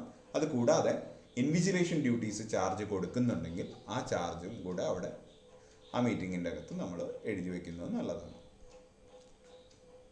ആ PTA കൂടേണ്ട സമയവും അത്തരം ഡെഡ്ലൈനൊക്കെ. അപ്പോൾ PTA മുമ്പ് അല്ലെങ്കിൽ പരീക്ഷ കഴിഞ്ഞതിന് ശേഷം നമ്മൾ റിസൾട്ട് അനാലിസിസ് നടത്തുന്നത് നല്ലതാണ്. അല്ലെങ്കിൽ PTA മുമ്പ് നടത്തുന്നത് തന്നെയാണ് അത് നല്ലത്. അപ്പോൾ അങ്ങനെ പറഞ്ഞാൽ നമ്മുടെ ഇതിൻ്റെ അകത്ത് ഉണ്ടാവണം. യൂണിവേഴ്സിറ്റി റിസൾട്ട്സ് എപ്പോഴൊക്കെ പബ്ലിഷ് ചെയ്യുന്നുണ്ടോ അപ്പോൾ ആ റിസൾട്ട് പബ്ലിഷ് ചെയ്തതിന് ശേഷം ഉടനെ ഡിപ്പാർട്ട്മെൻറ്റ് കൂടി ഒരു മീറ്റിംഗ് കൂടിയെന്നു. ആ ഡിപ്പാർട്ട്മെൻറ്റ് മീറ്റിങ്ങിൽ റിസൾട്ട് അനാലിസിസ് നടത്തിയെന്നു. അതിനു വേണ്ടിയിട്ടുള്ള ചർച്ചകളും അതിൻ്റെ റെമഡിയൽ ആക്ഷൻസും ഒക്കെ ഇതിൻ്റെ അകത്ത് എടുക്കുന്നത് കാണിക്കുന്നത് വളരെ നല്ല കാര്യമാണ്. പിന്നെ last day of the semester, ആ സെമസ്റ്ററിൽ നടന്ന activities, last day of the academic year, അതിൻ്റെ അകത്ത് ആക്ഷൻ ടേക്കൺ റിപ്പോർട്ട് ഒന്ന് പ്രിപ്പയർ ചെയ്യുകയോ പ്രസൻറ്റ് ചെയ്യുകയോ അതിലേത് വേണമെങ്കിലും ചെയ്യാം. ചിലപ്പോൾ അത് പ്രിപ്പയർ ചെയ്യാൻ ഏൽപ്പിച്ചാൽ മതി, അല്ലെങ്കിൽ അത് പ്രസൻറ്റ് ചെയ്തു എന്ന് പറയുന്നതും നല്ല ഒരു പ്രാക്ടീസാണ്. അടുത്തത് വളരെ ഇമ്പോർട്ടൻ്റ് ആണ്. Alumni contribution has A great value in the NAAC score. നമുക്ക് എല്ലാവർക്കും അറിയാവുന്നതാണ്. അത് ഫിനാൻഷ്യലി ആണ് കൗണ്ട് ചെയ്യുന്നത് എന്നുണ്ടെങ്കിൽ പോലും ഡിപ്പാർട്ട്മെൻറ്റ് ലെവലിൽ നോക്കുമ്പോൾ അതിൻ്റെ ഫിനാൻസിനേക്കാളും കൂടുതൽ അലുമിനിയുടെ ഇൻവോൾവ്മെൻറ്റ് കൂട്ടാൻ നല്ലത്. ഫിനാൻസ് നോക്കുന്നത് വളരെയധികം നല്ല കാര്യമാണ്. അലുമിനി കോൺട്രിബ്യൂഷൻസ് കൂട്ടേണ്ടതും വളരെയധികം അത്യാവശ്യമാണ്. ഡിപ്പാർട്ട്മെൻറ്റിൽ ചിലപ്പോൾ ചില ആക്ടിവിറ്റീസൊക്കെ നമുക്ക് നമ്മുടെ കയ്യിൽ നിന്നും ഒക്കെ നമ്മൾ ചിലവാക്കി ചെയ്തിട്ടുണ്ടായിരിക്കും. അലുമിനിയുടെയും കൂടെ ചേർത്താണ് അത്തരം ആക്ടിവിറ്റീസ് നമ്മൾ ചെയ്തത് എന്നുള്ളത് കാണിക്കുന്നതൊക്കെ നമുക്ക് കൂടുതൽ നല്ല ഒരു കാര്യമാണ്. അപ്പോൾ അലുമിനിയുടെ ഇൻവോൾവ്മെൻറ്റ്, ജെന്യുവൻ ആയിട്ടുള്ള ഇൻവോൾവ്മെൻറ്റിന് നമ്മൾ ശ്രമിക്കണം. അത് ഫിനാൻസിൻ്റെ രീതിയിലാണെങ്കിലും സപ്പോർട്ടിൻ്റെ രീതിയിലാണെങ്കിലും. അപ്പോൾ ഒരു അലുമിനി രജിസ്ട്രേഷൻ എന്നുള്ളത് നമ്മൾ പലരും ചെയ്യാറുണ്ട്. അതിൻ്റെ അപ്ഡേഷൻ നമ്മൾ അധികം ചെയ്യാറില്ല. ഇവിടുന്ന് പഠിച്ചിറങ്ങിയപ്പോൾ ആ കുട്ടിക്ക് ചിലപ്പോൾ ജോലി ഉണ്ടാവില്ല. 1 വർഷം കഴിഞ്ഞായിരിക്കും ജോലി കിട്ടുന്നത്. അത് ആ കുട്ടി നമ്മളുമായിട്ടുള്ളൊരു കോണ്ടാക്റ്റ് ഉണ്ടെങ്കിൽ മാത്രമേ നമ്മൾ അറിയുകയും, നമ്മൾ അറിഞ്ഞാൽ ഉടനെ നമ്മുടെ അലുമിനി രജിസ്ട്രേഷൻ അപ്ഡേറ്റ് ചെയ്യുകയും വേണം. ആ കുട്ടിയുടെ അലുമിനി ഡീറ്റെയിൽസ് അപ്ഡേറ്റ് ചെയ്യുകയും നമ്മൾ വേണം. അത് കഴിഞ്ഞ 5 വർഷത്തെ ആ ഡീറ്റെയിലുകൾ നമ്മൾ എന്തായാലും അപ്ഡേറ്റ് ചെയ്ത് വെച്ചിരിക്കേണ്ട ഒരു കാര്യമാണ്. പിന്നെ അലുമിനി കറൻറ്റ് സ്റ്റുഡൻസിന് വേണ്ടിയിട്ട് എന്തൊക്കെ ചെയ്യുന്നു എന്നുള്ളതും വളരെ നല്ല കാര്യം. അലുമിനീസിൻ്റെ റെഗുലർ ടോക്കുകൾ നടത്താം. വർഷത്തിൽ 4 ടോക്കെങ്കിലും അലുമിനീസ് നടത്തും. അലുമിനി റെഫറൽ സിസ്റ്റം നമ്മുടെ ഇവിടെ കൊണ്ടുവരാം. അവർ വർക്ക് ചെയ്യുന്ന കമ്പനീസിലേക്ക് നമ്മുടെ കുട്ടികളെ അവർ റെഫർ ചെയ്യുന്ന ഒരു പ്രാക്ടീസൊക്കെ കൊണ്ടുവരാം. അപ്പോൾ അതേപോലെ നമ്മൾ പല ആക്ടിവിറ്റീസും ചെയ്യുന്നതാണ്. നിങ്ങൾ ആലോചിച്ച അത്തരം ആക്ടിവിറ്റീസ് എല്ലാം അതൊക്കെ ഈ അലുമിനി മീറ്റിംഗ് രജിസ്റ്ററിൻ്റെ അകത്തും കൂടെ കയറി ഇറങ്ങി പോകണം. അവരുടെ മീറ്റിംഗ് കൂടുന്നതും ഇന്ന ദിവസം മുതൽ ഇന്ന ദിവസം വരെ ഇങ്ങനെ ഒരു ആക്ടിവിറ്റി നടത്താമെന്ന് തീരുമാനിച്ചു എന്നുള്ളതും ഇതിൻ്റെ അത് ഫിനാൻസ് കുട്ടികളെ സഹായിക്കാൻ വേണ്ടിയിട്ട് ഇത്ര രൂപ നമുക്ക് കൊടുക്കാം എന്നുള്ളതൊക്കെ തീരുമാനിച്ചതൊക്കെ അതിൻ്റെ അകത്ത് വേണം. ഇനി പറയേണ്ടത് ആക്ഷൻ റിപ്പോർട്ടുകളെ കുറിച്ചാണ്. ഞാൻ ഇച്ചിരി സ്പീഡാക്കാം, കാരണം അരമണിക്കൂർ ആവാൻ പോകുന്നു. ഒരു 40-45 സ്ലൈഡ് ഉണ്ട്, അപ്പോൾ അതിനനുസരിച്ചുള്ള നേരം എടുക്കും. അപ്പോൾ ആക്ഷൻ റിപ്പോർട്ടുകൾ എന്ന് പറയുമ്പോൾ ആക്ഷൻ പ്ലാനിൻ്റെ ഒരു റിപ്പോർട്ട്, ആക്ഷൻ ടേക്കൺ റിപ്പോർട്ട്, അത് നമ്മൾ ആക്ഷൻ പ്ലാൻ അനുസരിച്ച് ഉണ്ടാക്കേണ്ട റിപ്പോർട്ടാണ്. നമുക്ക് അക്കാഡമിക് ഇയറിനെ കുറിച്ച് ആർക്കും ഡൗട്ടില്ല എന്ന് എനിക്ക് ഉറപ്പാണ്. എന്നാലും ഒന്നുകൂടെ പറയുകയാണ്, ജൂൺ 1 തീയതി മുതൽ മെയ് 31 തീയതി വരെ നടക്കുന്ന ആക്ടിവിറ്റീസ് മുഴുവൻ ആ അക്കാഡമിക് ഇയറിലെ ആക്ടിവിറ്റീസാണ്. ഓക്കെ, അപ്പോൾ അത് മുഴുവൻ ആക്ഷൻ ടേക്കൺ റിപ്പോർട്ടിൻ്റെ അകത്ത് ഉൾപ്പെടുത്തേണ്ട കാര്യമാണ്. നമ്മൾ ആക്ഷൻ പ്ലാനിൽ പറഞ്ഞ സ്റ്റാറ്റസ്, അതിൻ്റെ റിമാർക്ക് കൃത്യമായിട്ട് അവിടെ വേണം. കംപ്ലീറ്റഡ് ആണോ, അല്ലെങ്കിൽ കംപ്ലീറ്റഡ് അല്ലെങ്കിൽ അതിൻ്റെ കാരണം, അതെല്ലാം ആക്ഷൻ ടേക്കൺ റിപ്പോർട്ടിൻ്റെ അകത്ത് വേണം. 5 വർഷത്തെ ആക്ഷൻ ടേക്കൺ റിപ്പോർട്ടുകൾ ചേർത്ത് വെച്ചാലാണ് മാസ്റ്റർ പ്ലാൻ നടപ്പാക്കിയോ ഇല്ലയോ എന്നുള്ളത് നമുക്ക് പറയാൻ പറ്റുന്നത്.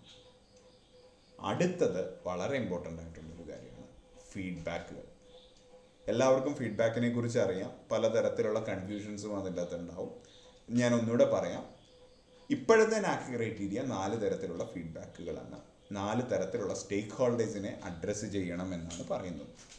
തൊട്ട് മുമ്പുള്ള ക്രൈറ്റീരിയയിൽ ഒരാളും കൂടെ ഉണ്ടായിരുന്നു, അത് പേരൻസ് ആണ്. ഇപ്പോഴത്തെ ക്രൈറ്റീരിയയില്ല, പേരൻസ് ഇല്ല. പക്ഷേ നമ്മൾ ഫീഡ്ബാക്കുകൾ ഉണ്ടാക്കുമ്പോൾ 2016-17 അല്ലെങ്കിൽ ആ ഒരു പീരീഡിൽ, പഴയ പീരീഡുകളിൽ പേരൻസിൻ്റെ ഫീഡ്ബാക്കും കൂടെ നമുക്ക് വേണ്ട കാര്യമാണ്. അപ്പോൾ ഫീഡ്ബാക്ക് കളക്ട് ചെയ്യുന്ന ഒരു ജനറൽ മെക്കാനിസം ഉണ്ട്. അത് IQAC ഫീഡ്ബാക്ക് കളക്ട് ചെയ്യാൻ നിങ്ങളെ സഹായിക്കുകയും ഇത് ചെയ്തു തരികയും ചെയ്യും. അപ്പോൾ ഈ ഫീഡ്ബാക്ക് കളക്ട് ചെയ്യേണ്ടത്, ഇപ്പോൾ സ്റ്റുഡൻസിനോട് എല്ലാ കൊല്ലവും ഫീഡ്ബാക്ക് ചോദിക്കണം, ടീച്ചർമാരോട് എല്ലാ കൊല്ലവും വേണമെങ്കിൽ ഫീഡ്ബാക്ക് ചോദിക്കാം, അല്ലെങ്കിൽ ഒരു പുതിയ സിലബസ് ഇൻട്രൊഡ്യൂസ് ചെയ്യുന്ന സമയത്ത്, അല്ലെങ്കിൽ അത്തരം ഒരു ആവശ്യം വരുന്ന സമയത്ത് മാത്രം ടീച്ചർമാരോട് ഫീഡ്ബാക്ക് ചോദിച്ചാലും മതി. അത് ചോദ്യങ്ങൾക്കനുസരിച്ച് മാറ്റി വരും.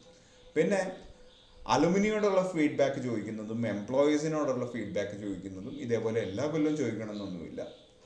ഒരു പർട്ടിക്കുലർ പീരീഡിൽ എവറി 2 ഇയേഴ്സ് അല്ലെങ്കിൽ എവറി 3 ഇയേഴ്സ് ചോദിച്ചാലും അതിനനുസരിച്ച് മതി. അല്ലെങ്കിൽ എന്തെങ്കിലും സിലബസിനോ പ്ലേസ്മെൻറ്റുകളുടെ ലെവലിനോ മാറ്റങ്ങൾ വരുന്ന സമയത്ത് ഒരു ഫീഡ്ബാക്ക് കളക്ട് ചെയ്യുന്നത് നല്ലതാണ്. അപ്പോൾ ഫീഡ്ബാക്ക് കളക്ട് ചെയ്യണത് എന്തിനാണെന്ന് വെച്ച് കഴിഞ്ഞാൽ, അലുമിനിയുടെ ഒരു എംപ്ലോയേഴ്സിൻ്റെ ഫീഡ്ബാക്കിനെ കുറിച്ച് ഞാൻ പറയാം. എംപ്ലോയീസ് നമുക്കൊരു ഫീഡ്ബാക്ക് തന്നു, കുട്ടികളുടെ കമ്മ്യൂണിക്കേഷൻ സ്കിൽസിൽ അവരൊരു പ്രശ്നം ഫീൽ ചെയ്യുന്നുണ്ട്.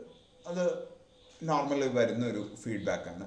അല്ലെങ്കിൽ കുട്ടികളിൽ ഒരു സ്കിൽ സെറ്റ് കുറവാണ്. ഞങ്ങളുടെ ഒക്കെ സംഭവിച്ച് പറയുകയാണെങ്കിൽ ഏതെങ്കിലും ഒരു പർട്ടിക്കുലർ ലാംഗ്വേജ് ആണ് ഇപ്പോൾ ഇൻഡസ്ട്രിയിൽ കൂടുതൽ യൂസ് ചെയ്യുന്നത്, ഈ കുട്ടികൾക്ക് അത് അത്രയും ഫെമിലിയർ അല്ല. അങ്ങനെ ഒരു ഫീഡ്ബാക്ക് എംപ്ലോയറിൻ്റെ കയ്യിൽ നിന്ന് കിട്ടിയിട്ടുണ്ടെങ്കിൽ, കിട്ടാറുണ്ടാവും, നമ്മൾ സംസാരിച്ചിട്ടുണ്ടെങ്കിൽ അങ്ങനത്തെ ഫീഡ്ബാക്കുകൾ കിട്ടും. അപ്പോൾ നമ്മൾ എന്താ ചെയ്യേണ്ടതെന്ന് വെച്ച് കഴിഞ്ഞാൽ, ആ ഫീഡ്ബാക്ക് അനുസരിച്ച് ഒരു ആക്ഷൻ ടേക്കൺ എടുക്കണം. അതെന്താ നമ്മുടെ ആക്ഷൻ? നമ്മളൊരു പുതിയ വാല്യൂ ആഡഡ് കോഴ്സ് നമ്മുടെ കരിക്കുലത്തിൽ ആഡ് ചെയ്തു, കുട്ടികളോട് ഈ ഒരു കോഴ്സും കൂടെ ചെയ്യാൻ പറഞ്ഞു. അത് ചിലപ്പോൾ നമ്മളുണ്ടാക്കിയിരിക്കുന്ന ഒരു സർട്ടിഫിക്കറ്റ് കോഴ്സായിരിക്കും, അല്ലെങ്കിൽ NPTEL സ്വയം പ്ലാറ്റ്ഫോമിലോ ഒക്കെ അവൈലബിൾ ആയിട്ടുള്ള ഓൺലൈൻ പ്ലാറ്റ്ഫോമിൽ അവൈലബിൾ ആയിട്ടുള്ള ഒരു കോഴ്സ് കുട്ടികളെ കൊണ്ട് ചെയ്യിക്കുന്നതായിരിക്കും. അത് നമ്മൾ കൃത്യമായിട്ട് അവിടെ റെക്കോർഡ് ചെയ്തിരിക്കണം. അത് ആ ആക്ഷൻ ടേക്കൺ റിപ്പോർട്ടിൽ നമ്മൾ മെൻഷൻ ചെയ്യുകയും കൂടെ ചെയ്യണം. അപ്പോൾ ഡിപ്പാർട്ട്മെൻറ്റുകളെ സംബന്ധിച്ചിടത്തോളം അവരുടെ ഡിപ്പാർട്ട്മെൻറ്റ് സ്പെസിഫിക് ആയിട്ട് ഇത്തരം ചെയ്ത ആക്ടിവിറ്റീസ് അല്ലെങ്കിൽ ഇത്തരം ഫീഡ്ബാക്കിനെ ബേസ് ചെയ്തിട്ടുള്ള ആക്ടിവിറ്റീസ് കയ്യിലെടുത്ത് വയ്ക്കുന്നത് നല്ലതാണ്. പിന്നെ സ്റ്റുഡൻസ് ഫീഡ്ബാക്ക് അനുസരിച്ച് നമ്മൾ പല കാര്യങ്ങളും ഡിപ്പാർട്ട്മെൻറ്റിലെ രീതികളിൽ മാറ്റങ്ങൾ വരുത്തും. അപ്പോൾ അവർക്ക് കൂടുതൽ ഈസിനെസ് ആവാൻ വേണ്ടിയിട്ട് നമ്മൾ ചിലപ്പോൾ ടീച്ചിങ് രീതികളിൽ മാറ്റങ്ങൾ വരുത്താം, അല്ലെങ്കിൽ പുതിയ കോഴ്സസ് ഇൻട്രൊഡ്യൂസ് ചെയ്യാം. അതൊക്കെ സ്റ്റുഡൻറ്റ് ഫീഡ്ബാക്കിനെ ബേസ് ചെയ്തിട്ട്. ഫാക്കൽറ്റി ഫീഡ്ബാക്കിനെ ബേസ് ചെയ്തിട്ട് നടത്തേണ്ട ഒരു കാര്യം വളരെ ഇമ്പോർട്ടൻ്റ് ആണ്. ഫാക്കൽറ്റി ഫീഡ്ബാക്കിനെ ബേസ് ചെയ്തിട്ട് നമ്മൾ നടത്തേണ്ടത് കരിക്കുലം ഇൻട്രൊഡ്യൂസ് ചെയ്തു. ഈ ഒരു കഴിഞ്ഞ 5 പീരീഡിനുള്ളിൽ നിങ്ങൾ നോക്കിയാൽ അറിയാം, MG യൂണിവേഴ്സിറ്റി കരിക്കുലം റീസ്ട്രക്ചർ ചെയ്തിട്ടുണ്ട്. ആ റീസ്ട്രക്ചർ ചെയ്തു വന്ന കരിക്കുലം നമ്മൾ പഠിപ്പിച്ചു തുടങ്ങിയപ്പോൾ പല ബുദ്ധിമുട്ടുകളും നമ്മൾ നേരിട്ടിട്ടുണ്ട്. അതിന് മുമ്പുള്ള കരിക്കുലത്തിലും റീസ്ട്രക്ചർ ചെയ്യാൻ വേണ്ടിയിട്ട് നിങ്ങളുടെ ഭാഗത്തുനിന്ന് സജഷൻസ് ഉണ്ടായിരുന്നു. ഇത്തരം സജഷൻസ് എല്ലാം ഈ ഫീഡ്ബാക്കിൻ്റെ ഭാഗമാണ്. ഇത് കൃത്യമായിട്ട് റെപ്രസെൻ്റ് ചെയ്യും നമ്മുടെ കോളേജ് ഫോളോ ചെയ്യുന്ന കരിക്കുലം. സിലബസ് ആണ് യൂണിവേഴ്സിറ്റി തരുന്നുള്ളൂ, കരിക്കുലം നമ്മുടെ കോളേജിന് ഡിസൈഡ് ചെയ്യാം. സിലബസിൻ്റെ കൂടെ കൊടുക്കേണ്ട കോഴ്സുകളും അതിന് പുറമേ കൊടുക്കേണ്ട കോഴ്സുകളും പുറമേ കൊടുക്കേണ്ട സപ്പോർട്ടുകളും ഒക്കെ കരിക്കുലത്തിൻ്റെ ഭാഗമായിട്ട് വരും. അപ്പോൾ അത് ഈ ടീച്ചർമാരുടെ ഫീഡ്ബാക്ക് അനുസരിച്ച് നമ്മൾ മാറ്റി കൊടുക്കേണ്ട ഒരു കാര്യമുണ്ട്. അതും കൃത്യമായിട്ട് റെപ്രസെൻ്റ് ചെയ്യുകയും പറയുകയും ചെയ്യുന്നത് ഡിപ്പാർട്ട്മെൻറ്റ് വൈസിൽ അങ്ങനെ ഒരു റെപ്രസെൻറ്റേഷൻ വരുന്നത് കൂടുതൽ നല്ല ഒരു പ്രാക്ടീസാണ്. ഓക്കെ, അലുമിനിയുടെ ഫീഡ്ബാക്ക് ഇതേപോലെ തന്നെയാണ്. ഇവിടെ നിന്ന് പുറത്തിറങ്ങിയപ്പോൾ ഇന്ന ബുദ്ധിമുട്ടുകൾ അലുമിനിക്ക് ഉണ്ട് എന്നുള്ളതനുസരിച്ചിട്ടാണ് നമ്മൾ കോഴ്സുകളിലോ പഠിപ്പിക്കുന്നതിലെ രീതികളിലോ ഒക്കെ ഇച്ചിരി മാറ്റങ്ങൾ, പ്രാക്ടിക്കൽ കൂടുതൽ കൊടുക്കുന്നു. അതൊക്കെ അലുമിനി പറഞ്ഞതനുസരിച്ചാണ്. തിയറി മാത്രം പഠിച്ചുകൊണ്ട് ഒരു എൻവയോൺമെൻറ്റിലേക്ക് വന്നപ്പോൾ അവർക്ക് ബുദ്ധിമുട്ട് വന്നു. അല്ലെങ്കിൽ ഇൻറ്റേൺഷിപ്പ് നല്ലതാണ് എന്നൊക്കെ അലുമിനി പറയുന്നതനുസരിച്ച് നമുക്കത് ചെയ്യാം. പിന്നെ ആനുവൽ റിപ്പോർട്ട്സ്, അത് വളരെ ഇമ്പോർട്ടൻ്റ് ആണ്. ചെറുതും വലുതായ ഒരുപാട് ആക്ടിവിറ്റീസ് ഡിപ്പാർട്ട്മെൻറ്റിൽ നടന്നിട്ടുണ്ട്. നേരത്തെ ഡോക്യുമെൻറ്റേഷനെ കുറിച്ച് നമ്മൾ പറഞ്ഞു. അപ്പോൾ അതെല്ലാം കൂടെ ചേർത്ത് വെച്ച് ഓരോ വർഷവും നടന്ന ആക്ടിവിറ്റീസ് വളരെ കൃത്യമായിട്ട്, ഞാൻ ഒരു എളുപ്പ വഴി പറയാം. നിങ്ങളെല്ലാവരും ആനുവൽ റിപ്പോർട്ട് ഉണ്ടാക്കിയിട്ടുണ്ട് മാഗസീനിന് കൊടുക്കാൻ വേണ്ടിയിട്ട്. അതിൻ്റെ അകത്ത് ചിലപ്പോൾ ചില ആക്ടിവിറ്റീസ് വിട്ടുപോയിട്ടുണ്ടായിരിക്കും. ആ വിട്ടുപോയ ആക്ടിവിറ്റീസും കൂടെ നോക്കി അതെല്ലാം ചേർത്ത് ചെയ്ത ചെറുതും വലുതുമായ സകല ആക്ടിവിറ്റീസും കൂടെ ചേർത്ത് ഒരു ആനുവൽ റിപ്പോർട്ട്, നേരത്തെ പറഞ്ഞ പോലെ അതിൻ്റെ ടൈം പീരീഡ് ജൂൺ 1 മുതൽ മെയ് 31 വരെ നടന്ന എല്ലാ ആക്ടിവിറ്റീസും ഓരോ വർഷത്തെ ആനുവൽ റിപ്പോർട്ടും നമ്മൾ ഉണ്ടാക്കി വയ്ക്കുന്നത് നല്ലതാണ്. അത് IQACക്ക് ഷെയർ ചെയ്യുന്നത് നല്ലതാണ്. അടുത്തത് തെളിവുകളുടെ അടുത്ത സ്റ്റേജാണ്. UGC സ്കീം വെച്ച് ഉള്ള ടീച്ചർമാർക്ക് എല്ലാവർക്കും APA സ്കോർ വളരെ നിർബന്ധമാണ്. അപ്പോൾ APA സ്കോർ നിർബന്ധമായതുകൊണ്ട് തന്നെ അവർക്ക് APA സ്കോർ കിട്ടാൻ വേണ്ട ഡോക്യുമെൻറ്റുകൾ മുഴുവൻ സൂക്ഷിച്ചു വെക്കുന്ന ഒരു പതിവ് എല്ലാ ടീച്ചർമാരിലും ഉണ്ടാവും. അത് മാത്രം ഇവിടെ യൂട്ടിലൈസ് ചെയ്താൽ മതി. അപ്പോൾ നമ്മുടെ ഇവാലുവേഷൻ പ്രോസസ്സ് നോക്കുമ്പോൾ യൂണിവേഴ്സിറ്റി ലെവലിൽ പലതരത്തിലുള്ള അസൈൻമെൻറ്റ്സ് നമ്മുടെ ടീച്ചർമാർക്കെല്ലാം ഉണ്ട്. അത് ക്രൈറ്റീരിയ 1നെ സംബന്ധിച്ചിടത്തോളം ആണെങ്കിൽ board of studies, board of faculty മെമ്പർഷിപ്പുകളാണ് ആദ്യത്തെ ഇതിൽ വരുന്നത്. അപ്പോൾ അത് നോക്കാം. അല്ലെങ്കിൽ ഏറ്റവും സിമ്പിളായിട്ട് നമുക്കൊക്കെ നോർമലി വരുന്ന വർക്കൗട്ട് പറഞ്ഞു കഴിഞ്ഞാൽ നമ്മുടെ അഡീഷണൽ എക്സാമിനറായിട്ട് അപ്പോയിൻറ്റ് ചെയ്തിരിക്കുന്നതിൻ്റെ തെളിവ് നമ്മുടെ കയ്യിൽ സോഫ്റ്റ് കോപ്പി, ഹാർഡ് കോപ്പി ആയിട്ട് നമ്മൾ സൂക്ഷിച്ച് വെക്കണം. ചീഫ് എക്സാമിനർ ആയവരുണ്ടെങ്കിൽ അതിൻ്റെ തെളിവ് നമ്മുടെ കയ്യിൽ വേണം. എക്സ്റ്റേണൽ എക്സാമിനറായി പ്രാക്ടിക്കൽ ഡ്യൂട്ടിക്കോ വൈവ നടത്താനോ പോയിട്ടുണ്ടെങ്കിൽ അതിൻ്റെ തെളിവ് നമ്മുടെ കയ്യിൽ വേണം. ഡെപ്യൂട്ടി ചെയർമാൻ ആയവരുണ്ടാവും, ചെയർമാൻ ആയവരുണ്ടാവും. അപ്പോൾ അവർ അതിന് വേണ്ടിയിട്ട് യൂണിവേഴ്സിറ്റി തന്നിരിക്കുന്ന ഓർഡറുകൾ നമ്മൾ സൂക്ഷിച്ച് വെക്കണം. യൂണിവേഴ്സിറ്റി ലെവലിൽ ക്വസ്റ്റ്യൻ പേപ്പർ അല്ലെങ്കിൽ ഇപ്പോഴത്തെ രീതിയിൽ ക്വസ്റ്റ്യൻ ബാങ്ക് സെറ്റ് ചെയ്യാൻ പോയതിൻ്റെ തെളിവുകൾ നമ്മൾ സൂക്ഷിച്ച് വെക്കണം. സബ്ജക്റ്റ് എക്സ്പേർട്ടായിട്ട് പോകുന്നവരുണ്ട്, അതിൻ്റെ തെളിവുകൾ സൂക്ഷിച്ച് വെക്കണം. എക്സാമിനേഷൻ സ്ക്വാഡ് ഡ്യൂട്ടി യൂണിവേഴ്സിറ്റി ലെവലിലും ഉള്ള സ്ക്വാഡ് ഡ്യൂട്ടിക്ക് പോയവരുണ്ടെങ്കിൽ അത് സൂക്ഷിച്ച് വെക്കണം. Board of faculty, board of studies, senate member, syndicate member, ഇത്തരം കാര്യങ്ങളായ യൂണിവേഴ്സിറ്റി അതോറിറ്റീസ് ആയവർ അതിൻ്റെ കൺസേൺഡ് ഓർഡറുകളെല്ലാം സൂക്ഷിച്ച് വെക്കുകയും അത് സോഫ്റ്റ് കോപ്പീസ് അവൈലബിൾ ആക്കുകയും വേണം. അടുത്തത് അവാർഡുകളാണ്. അത് അവാർഡ് എന്ന് പറയുമ്പോൾ അവാർഡ് എന്നുള്ള ആ ഒരു വാക്ക് അവിടെ വേണമെന്നില്ല. അതുകൊണ്ടാണ് ഞാനത് എടുത്തു പറഞ്ഞത്. ഫെലോഷിപ്പുകൾ കിട്ടിയിട്ടുണ്ടാവാം, സ്കോളർഷിപ്പുകൾ കിട്ടിയിട്ടുണ്ടാവാം, അത് ടീച്ചേഴ്സിനും സ്റ്റുഡൻസിനും ആവാട്ടോ. റിസർച്ച് പ്രോജക്റ്റുകൾ കിട്ടിയിട്ടുണ്ടാവാം, സ്റ്റേറ്റ് അവാർഡുകൾ കിട്ടിയിട്ടുണ്ടാവാം, നാഷണൽ അവാർഡുകൾ കിട്ടിയിട്ടുണ്ടാവാം. ഇത് സ്റ്റുഡൻസിനെ സംബന്ധിച്ചിടത്തോളം സ്റ്റേറ്റ് ലെവൽ എന്തെങ്കിലും മത്സരത്തിന് സമ്മാനം കിട്ടിയിട്ടുണ്ടാവാം, നാഷണൽ ലെവൽ മത്സരങ്ങളിൽ സമ്മാനം കിട്ടിയിട്ടുണ്ടാവാം, ഇൻ്റർനാഷണൽ മത്സരങ്ങളിൽ സമ്മാനം കിട്ടിയിട്ടുണ്ടാവാം. നമ്മളെ സംബന്ധിച്ചിടത്തോളം ഇൻ്റർനാഷണൽ കോൺഫറൻസുകളിലെ പേപ്പർ പ്രസൻറ്റ് ചെയ്യുമ്പോൾ ബെസ്റ്റ് പേപ്പറുകളായിട്ടുണ്ടെങ്കിൽ അതൊക്കെ ആവാം. പിന്നെ റെക്കഗ്നൈസ്ഡ് ബോഡീസ്, അതായത് അംഗീകരിച്ച ബോഡീസ് തരുന്ന ഏത് തരത്തിലുള്ള അവാർഡുകളും, മികച്ച ഫാക്കൽറ്റിക്കുള്ള അവാർഡ് അല്ലെങ്കിൽ മികച്ച പോയറ്റിനുള്ള അവാർഡ്, ഇത്തരമൊക്കെ കിട്ടിയിട്ടുണ്ടെങ്കിൽ അതൊക്കെ നമുക്ക് അവിടെ ഉണ്ടാവും. ഞാൻ നേരത്തെ പറഞ്ഞുള്ള best paper, best faculty.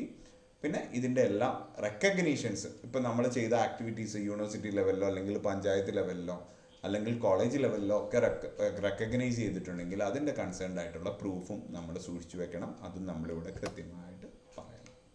Institution ലെവലിലുള്ളതിൽ ഒരു വാക്ക് എനിക്ക് പറഞ്ഞു കഴിഞ്ഞാൽ അത് മുഴുവനുണ്ട്. ഇൻസ്റ്റിറ്റ്യൂഷൻ്റെ അകത്തേക്ക് കയറിയപ്പോൾ അപ്പോയിൻമെൻറ്റ് ഓർഡർ തന്നത് മുതൽ നമ്മൾ ഇറങ്ങിപ്പോകുമ്പോൾ റിലീവിങ് ഓർഡർ തരുന്നത് വരെ ഇടയിൽ നമ്മൾ ചെയ്ത മുഴുവൻ ആക്ടിവിറ്റീസിനും കൺസേൺഡ് ആയിട്ടുള്ള ഓഫീസ് ഓർഡറുകൾ ഉണ്ടാവണം. ആ ഓഫീസ് ഓർഡറുകളുടെ കോപ്പി നമ്മുടെ കയ്യിലും ഉണ്ടായിരിക്കണം. ചില ഓഫീസ് ഓർഡറുകൾ ഇറക്കാത്ത സമയം നിങ്ങളുടെ കോളേജിലുണ്ടെങ്കിൽ ആ പീരീഡിലുള്ള അക്കാഡമിക് കലണ്ടർ അല്ലെങ്കിൽ ഹാൻഡ് ബുക്ക് എന്നൊക്കെ പറയും, ഹാൻഡ് ബുക്കുകളിൽ നമുക്ക് തന്ന ചാർജസ് ചിലപ്പോൾ എഴുതി വന്നിട്ടുണ്ടായിരിക്കും. അപ്പോൾ അങ്ങനെയുള്ള കാലത്താണെങ്കിൽ ഓർഡറുകൾ കയ്യിലില്ല എന്നുണ്ടെങ്കിൽ ഹാൻഡ് ബുക്കിൻ്റെ കോപ്പി എങ്കിലും എടുത്ത് അതിൻ്റെ അത് കൺസേൺഡ് ആയിട്ടുള്ള പേജിൻ്റെ സോഫ്റ്റ് കോപ്പി എങ്കിലും കയ്യിലെടുത്ത് വെച്ചിരിക്കുന്നത് വളരെ നല്ല കാര്യമാണ്. പക്ഷേ ഇനിയെങ്കിലും എന്ത് ആക്ടിവിറ്റി നമ്മൾ അവിടെ ചെയ്യുന്നുണ്ടെങ്കിലും എന്ത് ചാർജ്, ഇപ്പോൾ ഡിപ്പാർട്ട്മെൻറ്റിൻ്റെ ഹെഡായിട്ട് ചാർജ് ഏറ്റെടുത്ത് കഴിഞ്ഞാൽ അതിൻ്റെ കൺസേൺഡ് ഓർഡർ നമ്മുടെ കയ്യിൽ വേണം. ഡിപ്പാർട്ട്മെൻറ്റിൻ്റെ അകത്തൊരു ട്യൂട്ടർ ആയിട്ടുണ്ടെങ്കിൽ ഡിപ്പാർട്ട്മെൻറ്റ് HOD ഒപ്പിട്ട ആ ട്യൂട്ടറായി എന്നുള്ള ഡിപ്പാർട്ട്മെൻറ്റിലെ ഓഫീസ് ഓർഡർ നമ്മുടെ കയ്യിൽ വേണം. ഇനി ആൻറ്റി റാഗിങ്ങിൻ്റെ നോഡൽ ഓഫീസറാണ് എന്നുണ്ടെങ്കിൽ പ്രിൻസിപ്പൾ അതിൻ്റെ കൺസേൺഡ് ആയിട്ട് ഇറക്കിയിരിക്കുന്ന ഓഫീസ് ഓർഡർ നമ്മുടെ കയ്യിൽ വേണം. അങ്ങനെ എന്തൊക്കെ കാര്യങ്ങൾ നമ്മൾ ക്ലെയിം ചെയ്യുന്നുണ്ടോ അല്ലെങ്കിൽ ഇതുവരെ ചെയ്യുന്നുണ്ടോ ആ കാര്യങ്ങളുടെ എല്ലാം കൺസേൺഡ് ഓഫീസ് ഓർഡറുകൾ നമ്മുടെ കയ്യിൽ വേണ്ടതാണ്. സമയം നീണ്ടു പോകുന്നു, ഞാൻ അതുകൊണ്ട് വളരെ വേഗം പറയാം. ഇനി സ്റ്റുഡൻറ്റ് ഡീറ്റെയിൽസ് ആണ്, അത് വളരെ ഇമ്പോർട്ടൻ്റ് ആയിട്ടുള്ളൊരു ഭാഗമാണ്. സ്റ്റുഡൻറ്റ് ഡീറ്റെയിൽസ് നമുക്കിപ്പോൾ ഒരു സെൻട്രലൈസ് സിസ്റ്റം ഉണ്ട്. എന്നിരുന്നാലും പഴയ സ്റ്റുഡൻസിൻ്റെ ഡീറ്റെയിൽസ് എടുക്കുമ്പോൾ ഒക്കെ പലപ്പോഴും ബുദ്ധിമുട്ട് വരും. എല്ലാ കൊല്ലവും നിങ്ങളോട് ചോദിക്കുന്ന ചോദ്യങ്ങൾ വരുമ്പോൾ നമുക്കറിയാതെ KPCR, OBC, SC, ST അവരുടെ കാറ്റഗറി തിരിച്ചുള്ള ഇത്, അതിൻ്റെ അത് മെയിൽ ഫീമെയിൽ തിരിച്ചുള്ള ഈ കാറ്റഗറിക്കകത്തെ മെയിൽ ഫീമെയിൽ തിരിച്ചുള്ള കാര്യങ്ങൾ. ഇനി ഡിസേബിൾഡ് സ്റ്റുഡൻസ് ഉണ്ടെങ്കിൽ അല്ലെങ്കിൽ സ്പെഷ്യലി ഏബിൾഡ് ആയിട്ടുള്ള സ്റ്റുഡൻസ് ഉണ്ടെങ്കിൽ അത്തരം സ്റ്റുഡൻസിന് വേണ്ടിയിട്ടുള്ള ഫെസിലിറ്റീസ് എന്തൊക്കെയാണ് പ്രൊവൈഡ് ചെയ്തിരിക്കുന്നത് എന്നുള്ളതും കൂടെ വേണം ഓർത്തിരിക്കണം. അവരുടെ നമ്പറും വേണം, അവർക്ക് കൊടുത്തിരിക്കുന്ന സൗകര്യങ്ങളും കൂടെ നമ്മൾ ഓർത്തിരിക്കണം. ആ സൗകര്യങ്ങൾ നിങ്ങൾക്ക് അറിയാമെന്ന് വിശ്വസിക്കുന്നു. സ്പെഷ്യലി ഏബിൾഡ് സ്റ്റുഡൻസിന്, കണ്ണ് കാണാത്ത സ്റ്റുഡൻ്റ് ആണെങ്കിൽ അവർക്ക് നമ്മൾ നോട്ട് പറഞ്ഞു കൊടുക്കുമായിരിക്കും, റെക്കോർഡ് ചെയ്തിട്ട് അത് അയച്ചു കൊടുക്കുമായിരിക്കും. അത് ഒരു സൗകര്യമാണ്. കുട്ടികൾ, വയ്യാത്ത കുട്ടികൾ, ഫിസിക്കലി പ്രശ്നമുള്ള കുട്ടികളിലാണെങ്കിൽ ക്ലാസ്സുകൾ നമ്മൾ താഴത്തേക്ക് മാറ്റിയിട്ടുണ്ടായിരിക്കും, അവർക്ക് ഈസി ആക്സസിന് വേണ്ടിയിട്ട് അത് നമ്മൾ ചെയ്യാം. അപ്പോൾ അത്തരം കാര്യങ്ങളൊക്കെ അതിൻ്റെ അത് പറയാം. ഇനി അടുത്തത് പറയേണ്ടത്, കുട്ടികളെ നമ്മൾ ക്ലാസിഫൈ ചെയ്യുന്നു എന്ന് പലയിടത്തും പറയുന്നുണ്ട്. എങ്ങനെയാണ് സ്ലോ ലേണേഴ്സിനെ നമ്മൾ കണ്ടുപിടിക്കുന്നത് എന്നുള്ളത് ഓരോ ഡിപ്പാർട്ട്മെൻറ്റിൻ്റേതായ രീതികളുണ്ടായിരിക്കും. കോമൺ ആയിട്ടുള്ള ഒരു ആപ്റ്റിറ്റ്യൂഡ് ടെസ്റ്റിലൂടെ സ്ലോ ലേണേഴ്സിനെ കണ്ടുപിടിക്കുന്ന ഡിപ്പാർട്ട്മെൻറ്റുകളുണ്ടായിരിക്കും. ആപ്റ്റിറ്റ്യൂഡ് ടെസ്റ്റിൻ്റെ കൂടെ ഫസ്റ്റ് ഇൻറ്റേർണലിൻ്റെ മാർക്കും കൂടെ കിട്ടിയിട്ട് കുട്ടികളെ സ്ലോ ലേണേഴ്സിനെ തിരിച്ചറിയുന്ന ഡിപ്പാർട്ട്മെൻറ്റുകളുണ്ടായിരിക്കും. ആപ്റ്റിറ്റ്യൂഡ് ടെസ്റ്റിന് മുമ്പോ ആപ്റ്റിറ്റ്യൂഡ് ടെസ്റ്റിന് ശേഷമോ നമ്മുടെ ക്വാളിറ്റേറ്റീവ് എക്സാം അല്ലെങ്കിൽ ഇതിന് ക്വാളിഫയിങ് എക്സാം എഴുതി വന്നവരാണെങ്കിൽ കൂടെ നമ്മളൊരു എക്സാം നടത്തുകയും നമുക്ക് വേണ്ട സ്കിൽ അവനുണ്ടോ ഇല്ലയോ എന്ന് അറിയാൻ ഒരു എക്സാം നടത്തുകയും ആ എക്സാമിൻ്റെ മാർക്ക് വെച്ചിട്ട് കുട്ടികളെ സ്ലോ ലേണറായിട്ട് തിരിച്ചറിയുന്നതൊക്കെയുണ്ട്. അപ്പോൾ നോർമൽ കേസിൽ എന്തായാലും ഒരു എക്സാമിനേഷന് ശേഷമാണ് സ്ലോ ലേണറെ തിരിച്ചറിയുന്നത്. ആ തിരിച്ചറിഞ്ഞാൽ ഉടനെ നമ്മൾ റെമഡിയൽ കൊടുക്കും. റെമഡിയൽ കൊടുക്കുക മാത്രം പോരാ, തെളിവ് വേണം. റെമഡിയൽ കൊടുത്തതിന് തെളിവ് വേണം, അവൻ അറ്റൻഡൻസ് എടുത്തതിന് തെളിവ് വേണം. അതിനുശേഷം നമ്മളൊരു റിപ്പോർട്ട് ഉണ്ടാക്കണം. റെമഡിയൽ കൊടുക്കുന്നതിന് മുമ്പ് അവൻ്റെ മാർക്ക്, കൊടുത്തതിന് ശേഷം അവൻ്റെ മാർക്ക്. അപ്പോൾ അങ്ങനെ ഒരു കേസ് സ്റ്റഡിയും കൂടെ നമ്മൾ ഓരോ അക്കാഡമിക് ഇയറും ഉണ്ടാക്കി വെക്കേണ്ട ഒരാവശ്യം ഉണ്ട്. അത് ഓരോ ടീച്ചർമാരും, റെമഡിയൽ കൊടുക്കുന്ന ഓരോ ടീച്ചർമാരുടെ കയ്യിലും അത്തരം ഒരു റിപ്പോർട്ട് ഉണ്ടാകുന്നത് നല്ലതാണ്. ഡിപ്പാർട്ട്മെൻറ്റിനെ സംബന്ധിച്ചിടത്തോളം അതിൻ്റെ കൺസോളിഡേറ്റഡ് റിപ്പോർട്ട് ഉണ്ടാവുന്നത് നല്ലതാണ്. പിന്നെ അത് കൂടാതെ നമുക്ക് SSP നടത്തുന്നുണ്ട്. നമ്മൾ പല കോളേജുകളിലും ഇപ്പോൾ SSP ഉണ്ട്, നമ്മുടെ ഇവിടെയും SSP ഉണ്ട്. അപ്പോൾ സ്റ്റുഡൻറ്റ് സപ്പോർട്ട് പ്രോഗ്രാമിൻ്റെ റിപ്പോർട്ടും അതിൽ ചെയ്ത ആക്ടിവിറ്റീസും ഒക്കെ തന്നെ. അപ്പോൾ ഞാൻ പറഞ്ഞ പോലെ ഔട്ട്കം വേണം, സ്ലോ ലേണേഴ്സിൽ ചെയ്ത ആക്ടിവിറ്റീസിൻ്റെ ഔട്ട്കം വേണം, കേസ് സ്റ്റഡിയും നമ്മൾ അതിൻ്റെ അകത്ത് ഉണ്ടാക്കി. അതേപോലെ തന്നെ അടുത്ത കാറ്റഗറി, ഏറ്റവും മുകളിലത്തെ കാറ്റഗറി അഡ്വാൻസ് ലേണേഴ്സാണ്. അപ്പോൾ അവർക്ക് വേണ്ടിയിട്ട് നമ്മൾ ചിലപ്പോൾ സർട്ടിഫിക്കറ്റ് കോഴ്സുകൾ കൊടുക്കാം, വാല്യൂ ആഡഡ് കോഴ്സുകൾ കൊടുക്കാം, ടോക്സ് കൊടുക്കാം, ഇൻറ്റേൺഷിപ്പുകൾ പ്രൊവൈഡ് ചെയ്യാം, സോഫ്റ്റ് സ്കിൽ ട്രെയിനിങ്സ് കൊടുക്കാം, പ്ലേസ്മെൻറ്റ് ട്രെയിനിങ് കൊടുക്കാം. ഇങ്ങനെ എന്ത് കൊടുത്താലും നമുക്ക് WWS വാക്ക് സ്കോളർ സ്കീമുണ്ട്. അപ്പോൾ ഇങ്ങനെ എന്ത് കൊടുത്താലും നേരത്തെ പറഞ്ഞതുപോലെ തന്നെ ഇതിന് ശേഷം, ഇതൊക്കെ കൊടുത്തതിന് ശേഷം അവനൊരു പ്രീമിയർ ഇൻസ്റ്റിറ്റ്യൂട്ടിൽ അഡ്മിഷൻ കിട്ടിയോ അല്ലെങ്കിൽ അവന് ഒരു നല്ല ജോലി കിട്ടിയോ, ഇതെല്ലാം റെക്കോർഡ് ചെയ്യുന്നതാണ് ഇതിൻ്റെ ഒരു കേസ് സ്റ്റഡി പോലെ നമ്മൾ കുറച്ച് പേരുടെ എടുത്തിട്ട് ഒരു കേസ് സ്റ്റഡിയും കൂടെ ചെയ്തു വെച്ചാലേ അത് കംപ്ലീറ്റ് ആവുകയുള്ളൂ അഡ്വാൻസ് ലേണേഴ്സ്. ഇനി മോഡറേറ്റ് ലേണേഴ്സ് അല്ലെങ്കിൽ ഈ ഇടയിൽ നിൽക്കുന്ന ഏറ്റവും കൂടുതലുള്ള ആൾക്കാർക്ക് അസാപ്പ് പോലത്തെ സ്കീമുകളാണ് നോർമലി ഉള്ളത്. ഫീൽഡ് വിസിറ്റുകളുടെയും പ്രൊജക്റ്റുകളുടെയും ഇൻറ്റേൺഷിപ്പുകളുടെയും രൂപത്തിൽ അവർക്ക് കൂടുതൽ സപ്പോർട്ട് കൊടുക്കുന്നുണ്ട്. ജനറൽ ആയിട്ടുള്ള ടോപ്പിക്കുകളുടെ വാല്യൂ ആഡഡ് കോഴ്സുകൾ കൊടുക്കുന്നുണ്ടെന്നൊക്കെ പറയുന്നത് വളരെ നല്ലതാണ്. അടുത്തത് വളരെ ഇമ്പോർട്ടൻ്റ് ആണ്. നമ്മൾ SOP കൃത്യമായിട്ട് പറഞ്ഞിരുന്നു what are the duties and responsibilities of A tutor എന്നുള്ളത്. അത് മാത്രമല്ല ഇവിടെ വരുന്നത് ട്യൂട്ടോറിയൽ ഫയല് എല്ലാ ട്യൂട്ടറിൻ്റെയും കയ്യിൽ. നമ്മൾ പല ഡിപ്പാർട്ട്മെൻറ്റിലും കാണും. ഞങ്ങളുടെ അവിടെയൊക്കെ ചെയ്യുന്ന ഒരു സാധാ നോട്ട്ബുക്ക് എടുത്തിട്ട് നോട്ട്ബുക്കിൻ്റെ അകത്ത് ഒരു 2 പേജ് ഒരു കുട്ടിക്ക് വേണ്ടിയിട്ട് കൊടുക്കുകയാണ്. കുട്ടിയുടെ പേരെഴുതും. അപ്പോൾ ആ കുട്ടിയെ നമ്മൾ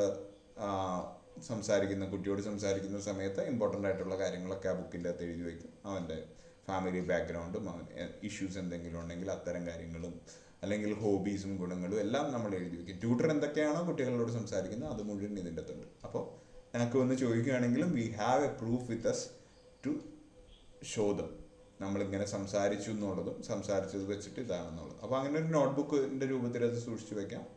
അല്ലെങ്കിൽ അത് കമ്പ്യൂട്ടറിൽ അടിച്ചു കയറ്റി വയ്ക്കുന്നത് നല്ലതാണ്.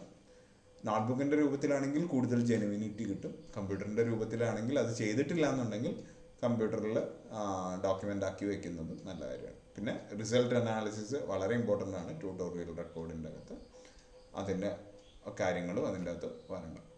പിന്നെ അടുത്തത് നമുക്ക് എല്ലാവർക്കും അറിയാം, കുട്ടികളെ പങ്കെടുക്കുന്നതിൻ്റെ തെളിവ് നമ്മൾ സൂക്ഷിച്ച് വെക്കേണ്ടത് അത്യാവശ്യമാണ്. അപ്പോൾ ആർട്സിന് വേണ്ടിയിട്ടും ഇതിനൊക്കെ വേണ്ടിയിട്ടും ചാർജുള്ള ടീച്ചറുടെ ഒപ്പിട്ടിട്ടേ പോകുള്ളൂ. അപ്പോൾ ആ ടീച്ചർ എന്താ ചെയ്യേണ്ടതെന്ന് വെച്ച് കഴിഞ്ഞാൽ ഇനിയെങ്കിലും ആ ഒപ്പിട്ട് കൊടുക്കുന്നതിന് മുമ്പ് ഒപ്പിട്ടതിൻ്റെ ഒരു കോപ്പി എടുത്തിട്ട് നമ്മുടെ ഫയലിലും കൂടെ വെച്ചിട്ട് ഞങ്ങൾക്ക് കൊടുക്കാവുള്ളൂ. അല്ലെങ്കിൽ ഓൺലൈൻ രീതിയിലൊക്കെയാണ് ചെയ്യണമെന്നുണ്ടെങ്കിൽ ഇത്. അപ്പോൾ പങ്കെടുത്തവരുടെ നമ്പർ നമുക്ക് വേണ്ടി വരും, സമ്മാനം കിട്ടിയവരുടെ നമ്പർ വേണ്ടി വരും. അത് ഓരോ ലെവലനുസരിച്ച് ഓരോ ഇവൻ്റ് അനുസരിച്ചും. അപ്പോൾ അതിനുള്ള തെളിവ് ഇതാണ്. സ്പോർട്സ് ആവാം, ആർട്സ് ആവാം, ക്യൂസ് ആവാം, ഷോർട്ട് ഫിലിംസ് ആവാം, സ്കിൽ ഡെവലപ്മെൻറ്റ് പ്രോഗ്രാംസ് എന്തെങ്കിലും ആവാം. അപ്പോൾ അതെല്ലാം അവിടെ വരുന്നുണ്ട്. കുട്ടികളെ കൊണ്ട് നമ്മൾ അധികം ചെയ്യിക്കാത്തൊരു കാര്യം, ചെയ്യിക്കേണ്ടത് വളരെ ആവശ്യമുള്ളൊരു കാര്യമാണ് അക്കാഡമിക് ആക്ടിവിറ്റീസിൽ പേപ്പർ പ്രസൻറ്റേഷൻസ്. അപ്പോൾ കുട്ടികളെ കൊണ്ട് ഉള്ള പേപ്പർ പ്രസൻറ്റേഷൻസ് നമ്മുടെ കോളേജിൽ തന്നെയാണെങ്കിലും നമ്മൾ പല ഡിപ്പാർട്ട്മെൻറ്റുകളും നടത്തിയിട്ടുണ്ട്. കുട്ടികൾ വേറെ ഡിപ്പാർട്ട്മെൻറ്റിലെ കുട്ടികളോ അല്ലെങ്കിൽ വേറെ കോളേജിലെ കുട്ടികളോ ഇവിടെ ഒന്ന് പേപ്പർ പ്രസൻറ്റ് ചെയ്തിട്ടുണ്ട്. അവർ നമ്മുടെ ഒരു പ്യുവർ റിസർച്ച് പേപ്പറിൻ്റെ അത്രയും സ്റ്റാൻഡേർഡ് പോലും വേണമെന്നില്ല. എന്നിരുന്നാലും ഒരു പേപ്പർ പ്രസൻറ്റേഷൻ, ഒരു കൾച്ചർ കുട്ടികളിൽ വളർത്തി വെക്കുന്നത് റിസർച്ച് കൾച്ചറിൻ്റെ ഭാഗമായിട്ടും വളരെ നല്ലതാണ്. അടുത്തത് ഇമ്പോർട്ടൻ്റ് ആയിട്ട് വേണ്ടത്, എല്ലാ ഡിപ്പാർട്ട്മെൻറ്റിനും പ്രൊജക്റ്റുകളുണ്ട് ഫൈനൽ സെമസ്റ്ററിൽ. അതിൻ്റെ റിപ്പോർട്ടിൻ്റെ കോപ്പി നമ്മുടെ കയ്യിൽ അവൈലബിൾ ആയിരിക്കണം, സ്കാൻ ചെയ്ത് കൊടുക്കാൻ പാകത്തിന്. ഇല്ലയെന്നുണ്ടെങ്കിൽ അത് കുട്ടികളുടെ കയ്യിൽ നിന്ന് കളക്ട് ചെയ്ത് വെക്കണം. സോഫ്റ്റ് കോപ്പി ആണെങ്കിൽ വളരെ നല്ലത്, അല്ലെങ്കിൽ നമ്മളത് സ്കാൻ ചെയ്യേണ്ട ഒരു ആവശ്യം നമുക്ക് വരും. DVV വരുന്ന സമയത്ത് സോഫ്റ്റ് കോപ്പികൾ കളക്ട് ചെയ്ത് വെക്കുന്നത് ഏറ്റവും നല്ല പ്രാക്ടീസാണ്. കമ്പ്യൂട്ടർ സയൻസ് ഡിപ്പാർട്ട്മെൻറ്റോ അതേപോലത്തെ ഡിപ്പാർട്ട്മെൻറ്റുകളൊക്കെ ഓൾറെഡി അത് ചെയ്യുന്ന കാര്യമായിരിക്കും. ഇനി ഫൈനലിലേക്ക് എത്തുമ്പോൾ ഏറ്റവും സ്പീഡിൽ തന്നെ പറഞ്ഞു പോവാം. നിങ്ങൾക്ക് 7 ക്രൈറ്റീരിയ അറിയാം. ആ 7 ക്രൈറ്റീരിയയിലും ബെസ്റ്റ് പ്രാക്ടീസിനുള്ള സ്കോപ്പുണ്ട്. അതിലെ 6 ക്രൈറ്റീരിയയിലും ബെസ്റ്റ് പ്രാക്ടീസിനുള്ള സ്കോപ്പുണ്ട്. ക്രൈറ്റീരിയ 1ൻ്റെ അകത്ത്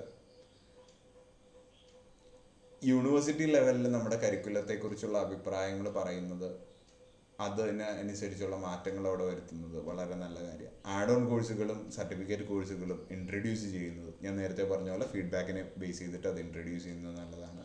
എലക്റ്റീവ് പേപ്പേഴ്സ് സെലക്ട് ചെയ്യാനുള്ള ഒരു മെക്കാനിസം എങ്ങനെയാണ് നമ്മളിവിടെ ഫോളോ ചെയ്യുന്നതെന്നുള്ളത് നമ്മൾ ഒരു ബെസ്റ്റ് പ്രാക്ടീസ് നമ്മൾ വല്ലതും ചെയ്യുന്നുണ്ടെങ്കിൽ അത് പറയാം. വാല്യൂ ആഡഡ് കോഴ്സസ് കൊടുക്കുന്നത് ബെസ്റ്റായിട്ടുള്ളത് അന്ന് നമുക്ക് പ്രൊജക്റ്റ് ചെയ്ത് കാണിക്കാൻ പറ്റുമെങ്കിൽ അതിവിടെ പറയാം. ഫീഡ്ബാക്ക് എടുക്കുക മാത്രമല്ല അത് കൃത്യമായിട്ട് ഇംപ്ലിമെൻ്റ് ചെയ്യുന്നുള്ളതൊക്കെ ഇതിൻ്റെ അകത്ത് ക്രൈറ്റീരിയ കരിക്കുലം വൈസുള്ള ഫീഡ്ബാക്കിൻ്റെ കാര്യങ്ങൾ. ഇതിലേതാണോ നിങ്ങൾക്ക് ബെസ്റ്റായിട്ട് പറയാൻ പറ്റുന്നത്, ഇതില്ലെങ്കിൽ ഇതിലെല്ലാം നിങ്ങൾക്ക് ബെസ്റ്റായിട്ട് പറയാൻ പറ്റുമെങ്കിൽ അതൊക്കെ നമുക്ക് ആലോചിക്കാവുന്നതും അതിനനുസരിച്ചുള്ള ബെസ്റ്റ് പ്രാക്ടീസ് ഇത് ചെയ്യാവുന്നതും. ക്രൈറ്റീരിയ 2ൽ നിങ്ങൾക്കറിയാം അതർ സ്റ്റേറ്റ് അത്തരം സ്റ്റുഡൻസ് വരുന്നവരൊക്കെ ലക്ഷദ്വീപ് സ്റ്റുഡൻസിന് വേണ്ടിയിട്ട് നമ്മുടെ support, bridge course, slow learner support, advance learner support, ICT ഉപയോഗിച്ച് ഇപ്പോഴത്തെ പാൻഡമിക് പീരീഡിൽ എല്ലാവരും ICT പലതരത്തിലുള്ള ടൂളുകൾ യൂസ് ചെയ്യുന്നുണ്ട്. പിന്നെ മൈക്രോ ടീച്ചിങ്, പുതിയ ടീച്ചേഴ്സ് വരുമ്പോൾ, ഫ്രഷേഴ്സിന് വരുമ്പോൾ അവർക്ക് മൈക്രോ ടീച്ചിങ് ഫെസിലിറ്റി കൊടുക്കുന്നതിന് ഒക്കെ ഒരു ബെസ്റ്റ് പ്രാക്ടീസായിട്ട് നമുക്കത് ഇത് ഞാൻ കുറച്ച് ഐഡിയാസ് പറയുന്നുള്ളൂ. അതിൻ്റെ അകത്ത് വർക്കൗട്ട് ചെയ്തിട്ട് നിങ്ങൾ ചെയ്യുന്ന കാര്യങ്ങളൊക്കെ തന്നെയായിരിക്കും.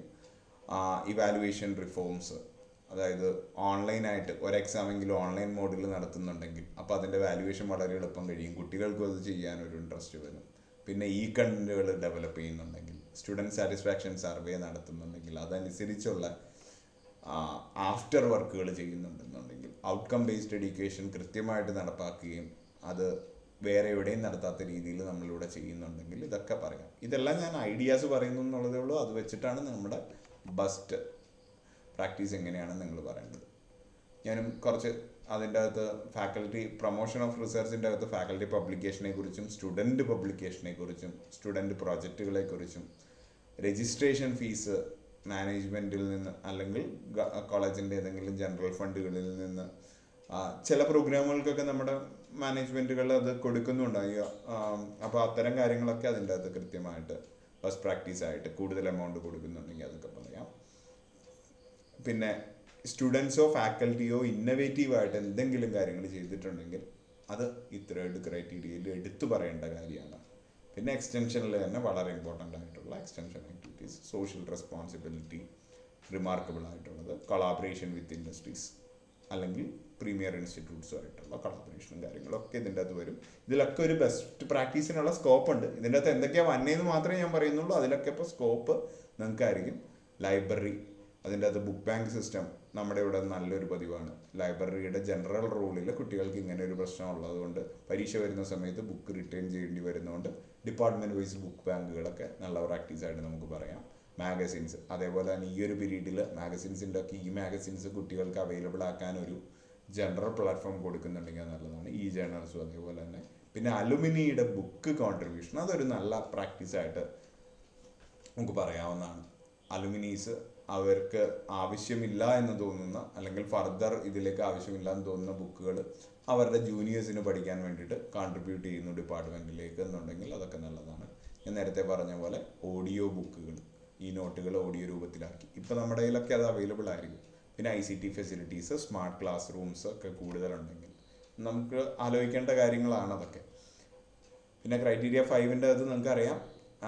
നല്ല പ്രാക്ടീസ് എന്ന് പറഞ്ഞു കഴിഞ്ഞാൽ എല്ലാ കൊല്ലവും ഒരു ബെസ്റ്റ് ഔട്ട് ഗോയിങ് സ്റ്റുഡൻറ്റിനെ തിരഞ്ഞെടുത്ത് അവാർഡ് കൊടുക്കുന്നതൊക്കെ നല്ല പ്രാക്ടീസാണ്. ഇനിയെങ്കിലും തുടങ്ങാവുന്ന കാര്യങ്ങളാണ്.